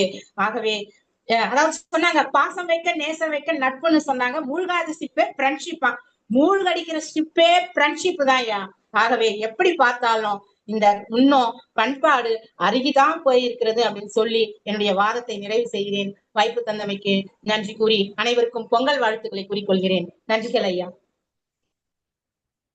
இது மார்கழி மாதமா இல்லை மழை பொழிகிற மாதமா என்று எண்ணம் வருகிறவருக்கு இடியும் மழையும் மின்னலுமாக கருத்துக்களை மின்னலாக முழக்கங்களை இடியாக முழங்கி அமைந்திருக்கிறார்கள் இரண்டு அணியினரும். தமிழர் மரபுகள், தமிழர் பண்பாடுகள் இன்றைய சூழலில் அருகியுள்ளதா பெருகியுள்ளதா? இரண்டு அணியிலும் பல்வேறு கருத்துக்களை கூறி சென்றிருக்கிறார்கள். உண்மையிலேயே நம்முடைய பண்பாடு என்பது ரொம்ப செழிப்பு வாய்ந்தது. அந்த பண்பாடு இன்றைக்கு போற்றப்படுகிறதா என்று பார்த்தால் இல்லை என்று பேசக்கூடிய அணியினர் நிறைவாக பேசி முடித்திருக்கிறார் திருமதி பவானி அவர்கள். இன்றைக்கு இந்த உலகத்துல நமக்கு இருக்கக்கூடிய தொன்ம நிகழ்வுகள் எல்லாம் தொலைத்து விட்டோம் அழகா சொன்னாங்க. நான் கூட பாக்குறேன், பல வீடுகளுக்கு போனா முன்பெல்லாம் பார்த்தாக்கா இந்த வீட்டுல இருக்கவங்க எல்லாம் வந்து வணக்கம் சொல்லுவாங்க. இப்பெல்லாம் வந்து பார்க்கறதே கிடையாது. வீட்டுக்கு வந்தவங்கள அந்த அலைபேசியே நோண்டிக்கிட்டு இருக்காங்க. அலைபேசிக்குள்ளவே தொலைந்து போய், அதுக்காக ஒரு தொலைபேசி பேர் வச்சாங்களோ, தொலைந்து போற பேசின்றதுக்காக தொலைபேசி வச்சாங்க போடுறதுக்கு பேர். இப்படிப்பட்ட சூழல் இன்றைக்கு இருக்கிறது. அறிகுலர் என்ற அணியிலே நிறைய கருத்துக்களை முன்வைத்து புடவை கட்டி கொடுக்க கூட கட்ட போடுறதுக்கு ஒரு ஆள் தேவைப்படுது என்று பேசினார்கள். வீரம்லாம் போச்சு, வீரமே இல்லை, வீரத்தையே காண. இப்போ வீரம் என்பது இந்த மக்களிடம் முழுவதுமாக தொலைந்து விட்டது என்று கூறினார்கள். ஒரு உலகத்திலே என்றைக்கோ செய்கிற செயலை மட்டும் நாம் எடுத்துக் கொள்ளக்கூடாது, தொடர்ந்து அதை செய்ய வேண்டும் என்ற அப்பதான் பண்பாடு இருக்குன்னு அர்த்தம். கல்யாணத்து அன்னைக்கு புடவை கட்டிக்கிறதோ இல்ல பொங்கல் அன்னைக்கு பொங்கல் வச்சிருக்கலையோ மட்டுமே பண்பாடு செய்யல அப்படிதான் அவங்களுடைய வாதம். இன்றைய சூழல் அப்படித்தான் இருக்குது. பெரியோர்களை எல்லாம் போற்றி பாதுகாப்பதில்லை, முதியோர் இல்லங்கள் வந்து விட்டது, பெரியவர்களை எல்லாம் போற்றி பாதுகாப்பதில்லை என்பதாக இந்த அறிகுள்ளது என்ற அணியிலே பேசி தனது கருத்துக்களை கூறினார்கள். அம்மையார் அவர்கள் பேசுகிற பொழுது விவசாயம் செத்து போச்சு என்று சொன்னார்கள். பிரம்ம முகூர்த்தத்தை பற்றி சொன்னார்கள். அந்த நேரத்தில் யார் செய்கிறார்கள்? இந்த PSSM போன்ற அமைப்புகள் தான் இன்றைக்கு செய்து கொண்டிருக்கின்றன. இது எல்லா மக்களும் கடைபிடிக்கிறார்களா என்ற கேள்வியை வைத்தார்கள். நாம் இந்த வாழக்கூடிய இந்த சமூகத்திலே பார்த்தோம் என்று சொன்னால் உண்மையிலேயே நாம் நம்முடைய பண்பாடுகள் எல்லாம் தொலைத்துக் கொண்டிருக்கிறோம், கொஞ்சம் கொஞ்சமாக தொலைத்துக் கொண்டிருக்கிறோம். ஒரு மனிதனின் அடிப்படை தேவையாகக்கூடிய உணவு, உடை, உறையுள், இந்த உணவு பார்த்தீங்கன்னா கலாச்சாரம் மாறிவிட்டது, உணவு கலாச்சாரம் மாறிவிட்டது. நம்முடைய பண்பாட்டு தொன்ம உணவுகள் எல்லாம் அழிக்கப்பட்டு விட்டது, நாமே சேர்த்துக் கொண்டோம். இன்றைக்கு அயலவர்கள் உணவிலே இருக்கக்கூடிய ருசி நம்முடைய உணவிலே இல்லை என்பது போன்ற கருத்து நமக்குள் வந்திருக்கிறது. அதற்கடுத்து உடை எடுத்துக் கொள்ளுங்கள். நமக்கான பாரம்பரிய உடைகளை நாம் அணிவதில்லை. உறையுள், வீடுனா முன்னாடி சின்ன இருக்கு, அதாங்க நம்ம வீடு. கிராமத்துல நம்ம வீடுனா சின்ன இருக்க முன்னாடி 4 பேர் வந்தா உட்காருவாங்க. காலாறு நடந்து போகும்போது வசதியா இருந்தா உட்காருவாங்க. உட்கார்ந்தவங்களுக்கு அவங்க உள்ள நீராகாரம் கொண்டாந்து தருவாங்க, சாப்பாடு போடுவாங்க. மிச்சில் மிசைவான் புலம், அதாவது மிச்சம் இருக்கிற ஒரு விருந்தினருக்கு கொடுத்தது போக மிச்சம் இருக்கிற தான் உண்ணுகிறானே அவனுடைய நிலத்துல விட்டும் விடல் வேண்டும் கொள்ளும் அப்படின்ட்டு. மிச்சமா இருக்கிறத சாப்பிட்டு மத்த இருக்கிறதெல்லாம் அடுத்தவங்களுக்கு கொடுத்துட்டு மிச்சமா இருக்கிறத சாப்பிடுறவனுடைய வீட்டுல அந்த மாதிரி நிலத்துல அவனுடைய நிலத்துல யாராவது வந்து விதையும் போடணுமா தேவையில்லை, அதுவே வளரும் அப்படின்னு ஒரு திருக்குறள் இருக்காரு. இப்படித்தான் இருக்கு. ஆனால் இதற்கு அப்பால் ஒன்று இருக்கிறது. ஒரு கருத்தை சொன்னார்கள்.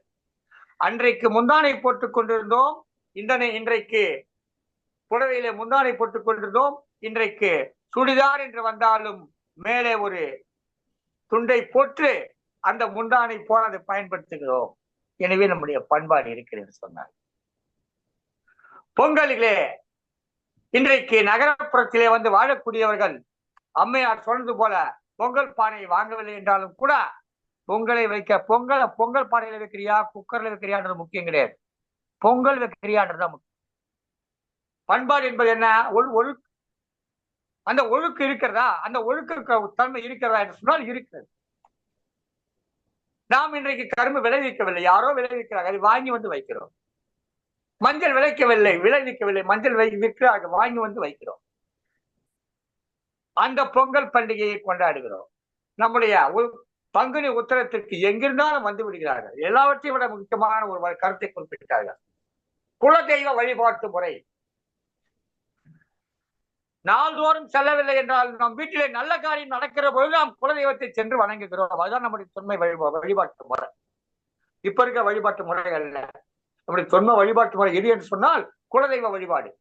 நாம் குலங்களாக வாழ்ந்தோமே, அப்போதிருந்து இருக்கக்கூடிய பண்பாடு. கூட்டம் கூட்டமாக வாழ்ந்தோமே, அப்போது நம்முடைய தாயாக இருந்தவள், அவள் தான் இன்றைக்கு குலதெய்வமாக இருக்கிறார். அந்த குலதெய்வ வழிபாட்டு முறை இன்றைக்கும் இருக்கிறது. என்றைக்கும் நம்மோடு அந்த பண்பாடு இருக்கிறது. சங்க இலக்கியத்திலே சொல்லி இருப்பவற்றையெல்லாம் இன்றைக்கு செய்ய முடியுமா என்றால் சூழ்நிலை செய்ய முடியாது. ஆனால் நம்முடைய உள்ளத்திலே இருக்கிறது. இந்த அவையை பொறுத்தவரை நிரம்ப நேரம் எடுத்துக்கொண்டு தீர்ப்பு சொல்லுகிறேன் என்ற பெயரிலே நிரம்ப நேரம் எடுத்துக்கொள்ள விரும்பவில்லை. ஒற்றை வரியிலே சொல்லுகிறேன். பண்பாடு தழைத்திருக்கிறதா இல்லையா என்று சொன்னால் இந்த அவையை பொறுத்தவரை இங்கே இருப்பவர்கள் எல்லாம் பண்பாட்டிலே எண்ணம் கொண்டவர்கள், நாட்டம் கொண்டவர்கள், நம்பிக்கை கொண்டவர்கள். அருகியுள்ளது என்ற அணியில் இருப்பவர்கள் கூட இந்த பண்பாடு தழைக்க வேண்டும் என்ற எண்ணம் கொண்டவர்கள். பெருகியுள்ளது என்ற அணியிலே பேசியவர்கள் கூட இந்த பண்பாடு தழைக்க வேண்டும் என்ற எண்ணம் கொண்டவர்கள். இங்கே அமர்ந்து கொண்டு இந்த நிகழ்ச்சியிலே பார்வையாளராக இருப்பவர்களும், பின்னூட்டம் கொடுக்க காத்திருப்பவர்களும், கை உயர்த்தியவர்களும் உயர்த்தாதவர்களும் எல்லோருமே பண்பாட்டை கட்டி காப்பாற்ற வேண்டும் என்று நினைக்கிறவர். பண்பாட்டுக்கு ஏதாவது உருவம் இருக்கா? உங்களால பண்பாட்டு நான் ஒரு அடி நீள அடிக்கோல் தர அளந்து காட்ட முடியுமா? பண்பாட்டை இல்ல ஏதாவது ஒரு பானையில புடிச்சாட்டு கொடுக்க முடியுமா? அது உணர்வு. பண்பாடு என்பது உணர்வு. பண்பாடு என்பது எண்ணம். அதை தொடர்ந்து செயல்படுத்துதான் பண்பாடு. பெரியவனம் கதை கேட்காவிட்டால் என்ன? அலைபேசியிலே கதைகள் வருவதை கேட்டுக்கொள்கிறார்கள் சிறுவர்கள். காலத்துடைய மாற்றம், கால மாற்றம். இன்றைக்கு பண்பாடு என்பதை நாம் எண்ணத்தில் கொண்டிருக்கிறோம். செயல்படுத்த முடியாத சூழல் இருந்தாலும் கூட எண்ணத்தில் கொண்டு அதை நம்ம ஆய்விலே செய்து கொள்கிறோம். பொங்கலோ பொங்கல், பொங்கலோ பொங்கல் என்று கத்தியது ஒரு காலம். ஆனால் இன்றைக்கு அப்படி கத்த முடியாது. கத்தினால் பக்கத்து வீட்டில இருப்பவன் வந்து ஏன் கத்துறன்னு கேட்பான். அதனால பொங்கலோ பொங்கல், பொங்கலோ பொங்கல், பொங்கலோ பொங்கல் கட்டணும். நம் இல்லத்திற்கு மட்டும் கேட்கும் வகையிலே பொங்கலோ பொங்கல், பொங்கலோ பொங்கல், பொங்கலோ பொங்கல் கட்டுகிறோம். எனவே இந்த மாதிரி ஓங்கியோ உயர்த்தியோ அல்லது குரல் தாழ்த்தியோ கூறினாலும் கூட நம்முடைய பண்பாடு என்பது நம்மோடு இருக்கிறது. கல்யாணம் வருது, ரிசப்ஷன் வைக்கிறாங்க, விதவிதமா விருந்து வைக்கிறாங்க, எல்லாம் செய்யறாங்க. எல்லாம் செய்தார்களே, அந்த தாலி கட்டாமல் திருமணம் நடைபெறுகிறதா? ஏன் அதை செய்ய வேண்டிய விட்டு விடலாமே? தாலி கட்டுகிற நிகழ்ச்சிக்கு பார்த்தா 30 பேர் தான் இருப்பாங்க. முதல் நாள் வரவேற்பு நிகழ்ச்சியிலோ மறுநாள் வரவேற்பு நிகழ்ச்சியில பார்த்தா 3000 பேர் இருப்பாங்க. அந்த 3000 பேர் வரமாட்டார்கள்.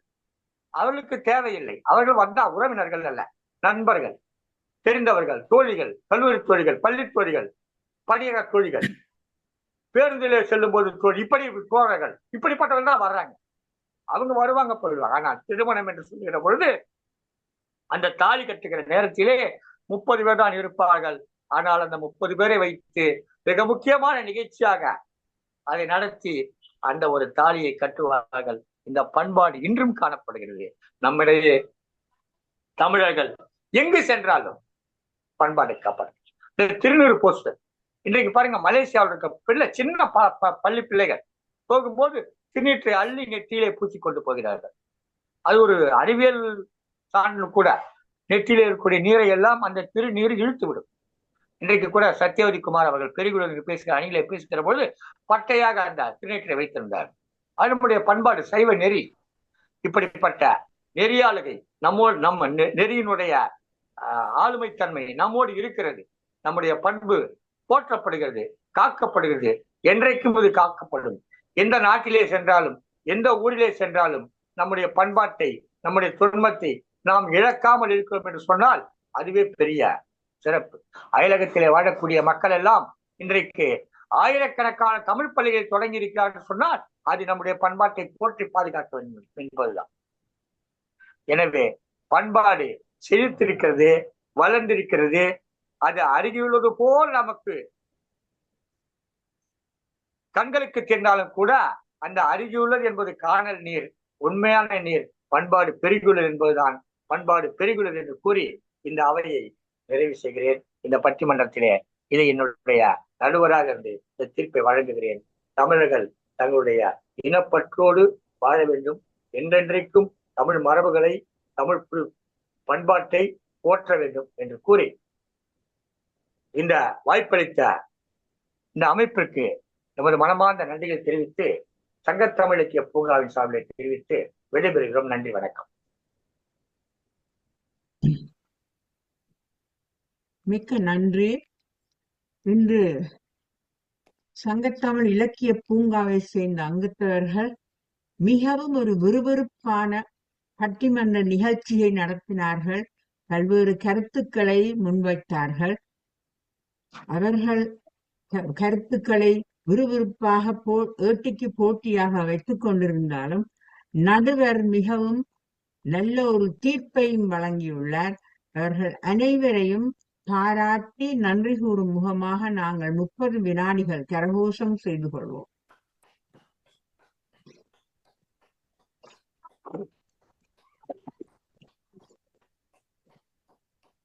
நன்றி அம்மா, நன்றி, நன்றி, மிகவும் நன்றி.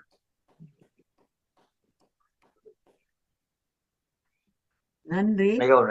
அருமையான கருத்துக்களை இன்று முன்வைத்தீர்கள். இந்த விவாதம் நடைபெற்றுக் கொண்டிருக்கும் பொழுது எனக்கு ஒரு சிறு குழப்பம் ஏற்பட்டது. உண்மையிலேயே எங்கள் பண்பாடு அருகி போகிறதா என்று ஒரு பக்கம் எனது மனதுக்குள் கவலை ஒன்று எழுந்தது.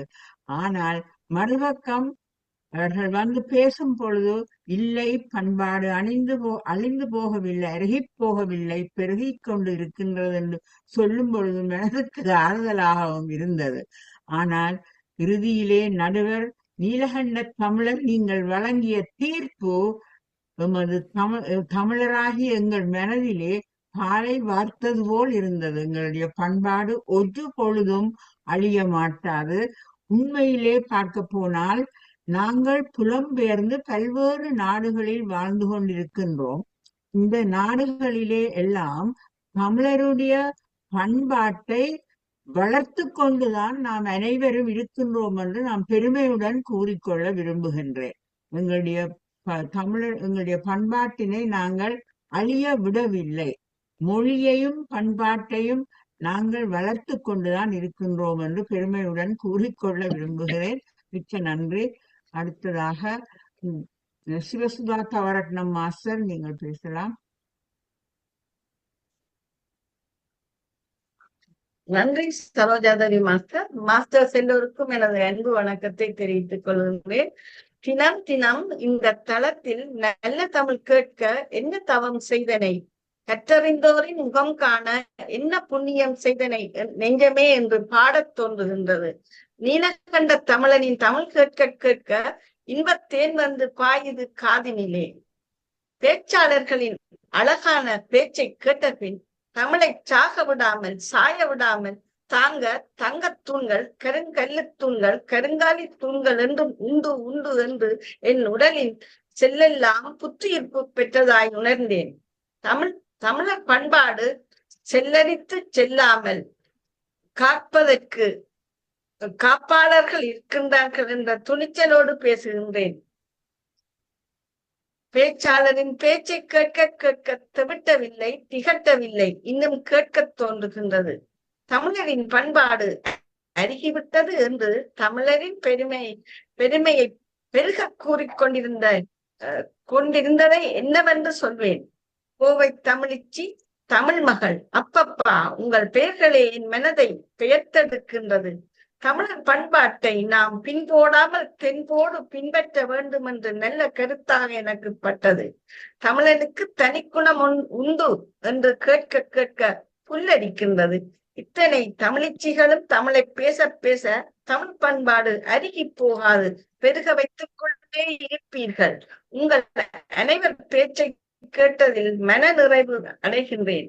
என்னவோ வாதாடுகின்றோம் என்ற பேரில் தமிழ் பண்பாடு என்ன என்ன என்று எடுத்து விட்டதில், புட்டு புட்டு வைத்ததில் தமிழர் பண்பாடு என்ன என்ன என்று எனக்கு தெளிவாக இன்று புரிந்து கொண்டு விட்டது.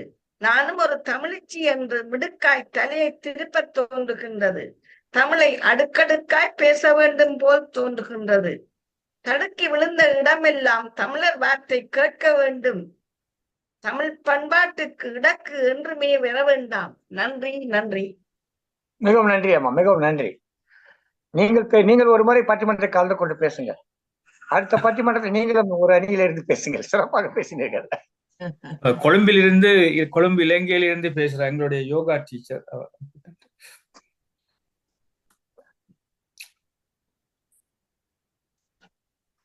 அடுத்ததாக குமாரசாமி பிள்ளை மாஸ்டர் நீங்க பேசலாம். அனைவருக்கும் இந்த வணக்கம். முதலில் நல்லொரு தலைப்பை எடுத்து நடைபெறும் 6 பேரும் பல ஆக்கப்பூர்வமான கருத்துக்களை பகிர்ந்து கொண்டீர்கள். அதற்கு நான் வாதத்துக்காக நான் சொல்லவில்லை. ஒன்று உள்ள இயற்கையில என்ன பரிணாம வளர்ச்சி கொண்டு இருக்கிறது என்பதை நாம் எல்லோரும் ஏற்றுக்கொள்ள வேண்டும். காலத்துக்கு காலம் வளர்ச்சி மாறுபட்டு கொண்டே இருக்கும். அதை தவிர்க்க முடியாது. நாங்கள் அன்றைய காலத்தை இன்றைய காலத்தோடு ஒப்பிட முடியாது. கண்ணை பிரச்சனை ஒன்று எடுக்குவான்.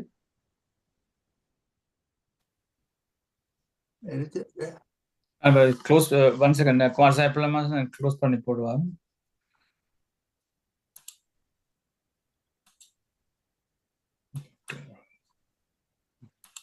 ஓகே, நீங்க பேசலாம். அன்மியூட் பண்ணிட்டு பேசுங்க. பரிணாம வளர்ச்சி என்பதை நாங்கள் ஏற்றுக்கொள்ள வேண்டும். உதாரணமாக அன்றைய வாழ்க்கைக்கும் இன்றைய வாழ்க்கைக்கும் மாறுபாடு இருக்கின்றது. அடுத்தது ஒரு கலாச்சாரம், பண்பாட்டுக்கும் மொழிக்கும் நெருங்கிய தொடர்பு இருக்கின்றது. இப்ப நாங்கள் தமிழை விட்டு ஆங்கிலத்தை பயன்படுத்துறதாலே ஆங்கில கலாச்சாரமும் நம்முடைய பண்பாட்டுடன் கலந்து விட்டது. எடுத்துக்காட்டாக இப்ப திருமணத்தை எடுத்துக்கொள்வோம். திருமணம் என்றால் அன்று 1000 காலத்து பயிர். அன்றைய காலத்து விவாகரத்து என்பது இல்லை. இப்ப இன்று பாருங்கள், விவாகரத்து எல்லா இடம் இருக்கின்றது. இது என்ன காலத்தின் கோலமா, பண்பாட்டின் மாற்றமா, கலாச்சாரத்தின் மாற்றமா? அடுத்தது திருமணத்து மற்றும் இன்னும் கூடிய எல்லைக்கு போகிறார்கள். லிவிங் டுகெதர் என்று ஆரம்பித்திருக்கின்றார்கள். இதெல்லாம் எந்த பண்பாட்டுக்குரியது? இப்ப நாங்கள் எப்பொழுது எண்ணத்துல மட்டும் கலாச்சாரம் பண்பாடு இருந்தாக்காது செயலில் இருக்க வேண்டும். இப்ப சிந்தனையும் சொல்லும் செயலும் ஒன்றாக இல்லை என்றால் அது பண்பாடு இல்லை, கலாச்சாரம் இல்லை. இப்ப உடை எடுத்துக்கொள்வோம். நீங்கள் பெண்களை எடுத்துக்கொள்ளுங்கள். நீங்கள் ஜீன்ஸ் போடாத பெண்களை காண முடியுமா? இப்ப ஜீன்ஸ் எந்த கலாச்சாரத்தில் இருக்கு? நாங்கள் எல்லாரும் வேட்டு எடுக்க வேண்டியவர்கள் ட்ரௌசர்ஸ் போடுறோம். எந்த கலாச்சாரத்தில் இருக்கு? அப்ப நிச்சயமாக கலாச்சாரம் பண்பாடு மாறி இருக்கு. இது நாங்கள் கண்மூடித்தனமே தின்ன முடியாது. ஆனால் காலத்துக்கு ஏற்ப நாங்கள் வாழ வேண்டும். அதை நாங்கள் ஏற்றுக்கொள்ள வேண்டும். அதாக பழைய பெருமையை பேசி பழைய இதுகளை பேசி பயனில்லை. இன்றைய காலத்துக்கு ஏற்ப நமது வாழ்க்கையை ஏற்றுக்கொள்ள முடியும். காலத்தால் நாங்கள் தவிர்க்க முடியாது. நாங்கள் புலம்பெயர்ந்த நாடுகளில் இருக்கிறோம். மற்றவர்களுடன் வாழ்ந்து கொண்டிருக்கின்றோம். அவருடைய கலாச்சாரமும் உங்களுடைய பிள்ளைகள் மீது தாக்கத்தை ஏற்படுத்துகின்றது, ஆங்கில மொழியை தாக்கத்தை ஏற்படுத்துகின்றது. ஆகையினாலே கலாச்சாரம் மாறித்தான் ஆகும், மாறிக்கொண்டே இருக்கும். அதை நாங்கள் ஏற்றுக்கொண்டு அதற்கேற்ப எங்களுடைய வாழ்க்கை அமைக்க வேண்டியதான் புத்திசாலித்தனம். ஆனால் நீங்கள் பேசியதெல்லாம் அன்றைய காலத்துக்கு பொருந்தும், இனி கால மாற்றத்துக்கு பொருந்தாது என்பதால் என்னுடைய கருத்து. நன்றி, வாழ்த்து. மகிழ்ச்சியா மகிழ்ச்சி.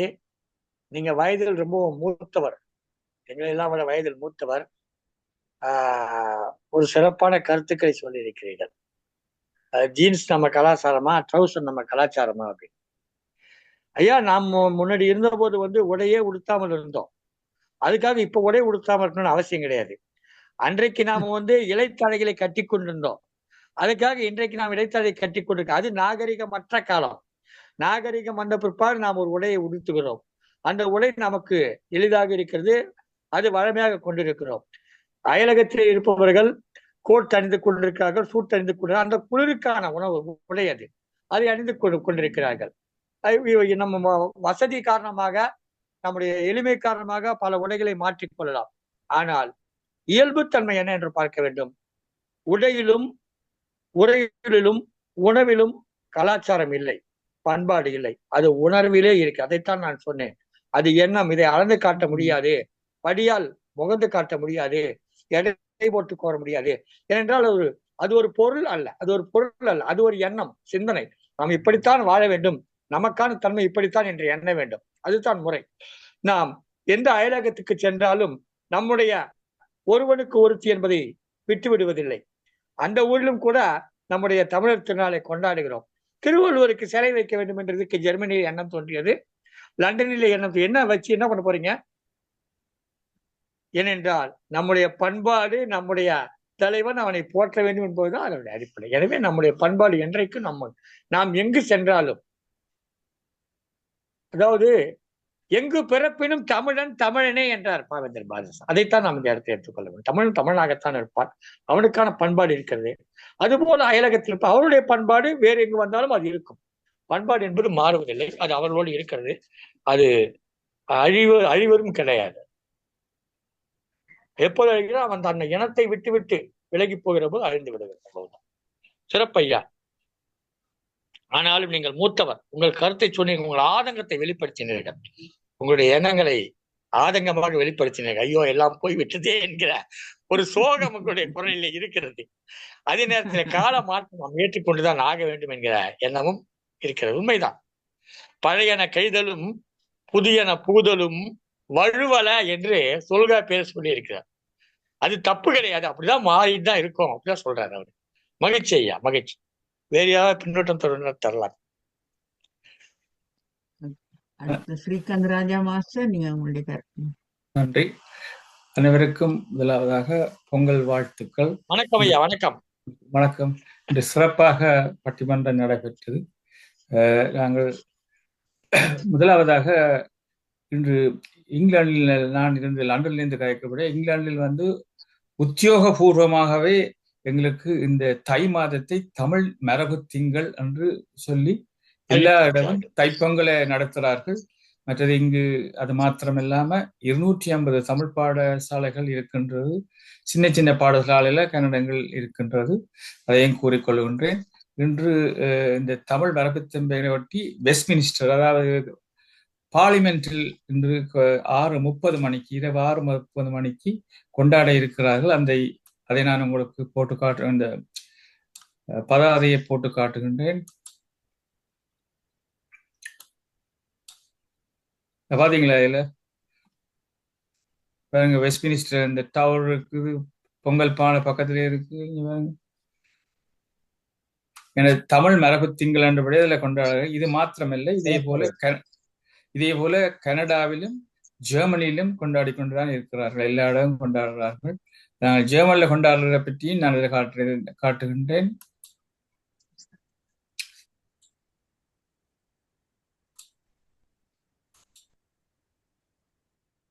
பாத்தீங்களா? ஜெர்மனியில கொண்டாடுறார்கள். இதுல ஜெர்மன்ல எழுதியிருக்கிறார்கள், இங்க ஜெர்மன்ல எழுதியிருக்கிறார்கள், தமிழ்ல எழுதியிருக்கிறார்கள். ஸோ இதையெல்லாம் என்னத்துக்கு நான் போட்டு காட்டுகின்றேன் என்றால், இந்த எங்களுடைய கலாச்சாரங்கள் உத்தியோகபூர்வமாகவே எங்களுடைய உதவியுடன், அதாவது அரசாங்கத்தின் உதவியுடன் நடைபெறுகிறது என்றே கூறிக்கொள்கின்றேன். சிறந்த நிகழ்ச்சி. நாங்கள் எல்லோருக்கும் உங்களுடைய நிகழ்ச்சி பிடித்துக் கொண்டிருக்கும் என்று கூறிக்கொள்கின்றேன். இப்பொழுது நேரம் இரவு 11:37 சிட்னி, ஆஸ்திரேலியாவில். இப்பொழுது நான் சில சாட் பாக்ஸ்ல வாசிக்க இருக்கின்றேன். சத்தியவதி குமார் அவர்கள் சொல்கிறார்கள், அனைவருக்கும் வணக்கம் மற்றும் பொங்கல் வாழ்த்துக்கள். ஜியா கனடாவில் இருந்து சொல்ற,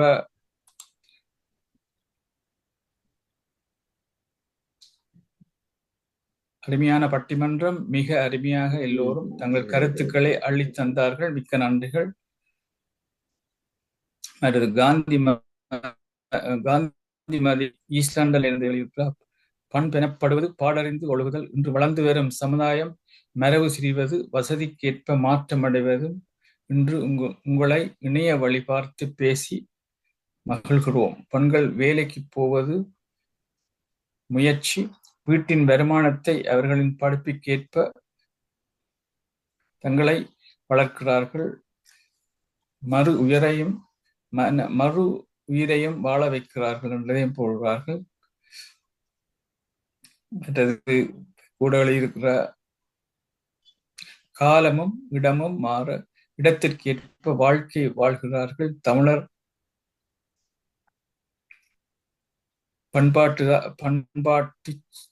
பண்பாட்டுடன் தான் வாழுகிறார்கள் என்று கூறியிருக்கிறார். மற்ற கல்யாணி அவர்கள் மிக சிறப்பு என்று போட்டிருக்கிறார். அருமையான நிகழ்வு என்று ஞானசோதி அவர்கள் லண்டன்ல இருந்து போட்டிருக்கிறார்கள். மற்றது பவானி மதேஷ் அவர்கள் மிக சிறப்பு, அனைவருக்கும் பொங்கல் வாழ்த்துக்கள் என்று போட்டிருக்கின்றார்கள். அவ்வளவுதான் சாட் பாக்ஸ். நன்றி. சந்திரசேகரன் அவரவருக்கா பேச விடுங்க. அப்போது இருக்க கைபேசி போட்டு இருக்கிறார். ராஜ் சந்திரசேகரன், வணக்கம். இன்றைய நிகழ்ச்சியின் வாயிலாக தமிழர்கள் எல்லாம் வந்து தமிழ் பண்பாடு சிறப்பாக ஓங்கியிருக்கு என்று சொல்வது ஒரு புறம் இருக்க, இந்த ஜெர்மன் அரசு, இங்கிலாந்து அரசு, கனடா அரசு, ஆஸ்திரேலிய அரசு இவரெல்லாம் தமிழ் மரபு மாதங்களை சொல்லுகிறார்கள். அவர்களுக்கெல்லாம் நாம் தமிழர்கள் அனைவரும் தலை வணங்கி அவர்களுக்கு நாம் நன்றி தெரிவிக்க வேண்டும். நம்முடைய உணர்வுகளை போற்றுகிற, உணர்வுகளை மதிக்கிற அவர்களுக்கு நம்முடைய நன்றிகளை தெரிவித்துக் கொள்ள வேண்டும். இதற்காக ஆங்காங்கே இருக்கக்கூடிய தமிழர்கள், குறிப்பாக ஈழத்து தமிழர்களுக்கு உலகெங்கிலும் இருக்கக்கூடிய தமிழர்கள் நன்றி தெரிவித்துக் கொள்கிறோம். ஏனென்றால் உங்களுடைய முயற்சி, உங்களுடைய அரும்பாடுபட்டுத்தான் இதையெல்லாம் உருவாக்கி இருக்கிறேன். உங்களுக்கெல்லாம் எங்களுடைய நன்றி. வாருங்கள் சந்திரசேகர், வாருங்கள். வணக்கம். உலக அமைதி நல்லிணக்க குழுவிற்கும் சங்கத்தமிழ் இலக்கிய பூங்காவினருக்கும் இங்கு குழுமியுள்ள அனைவருக்கும் எனது மனமார்ந்த வணக்கத்தை தெரிவித்துக் கொள்கிறேன். தமிழர் பண்பாடு பெருகியுள்ளது என்று திருமதி கல்யாணி, தமிழ் மகள் சாந்தா, சத்தியவதி குமார், திருமதி பவானி, திருமதி புவனேஸ்வரி, திருமதி புவனா அவர்கள் அருகியுள்ளது என்றும் அழகாக வாதாடினார்கள். நமது நடுவர் திரு சங்கத்தமிழ் இலக்கிய பூங்காவினுடைய ஒருங்கிணைப்பாளர் திரு நீலகண்ட தமிழ் ஐயா அவர்கள் அருமையான ஒரு தத்துவத்தை சொல்லி இந்த தமிழர் பண்பாடு இன்னும் இருக்கிறது, நம் எண்ணத்திலே இருக்கிறது என்று அழகாக கூறி முடித்தார்.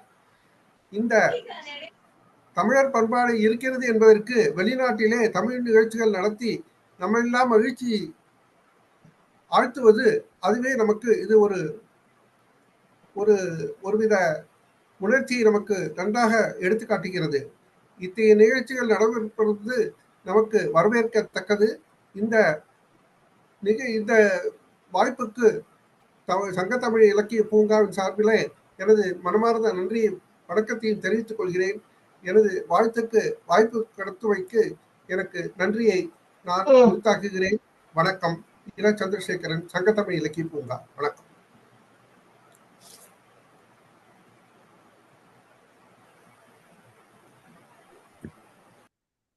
சிறப்பான உங்களுடைய பாடப்பிழைக்கு நமது மனமார்ந்த நன்றிகளை தெரிவித்துக் கொள்கிறோம்.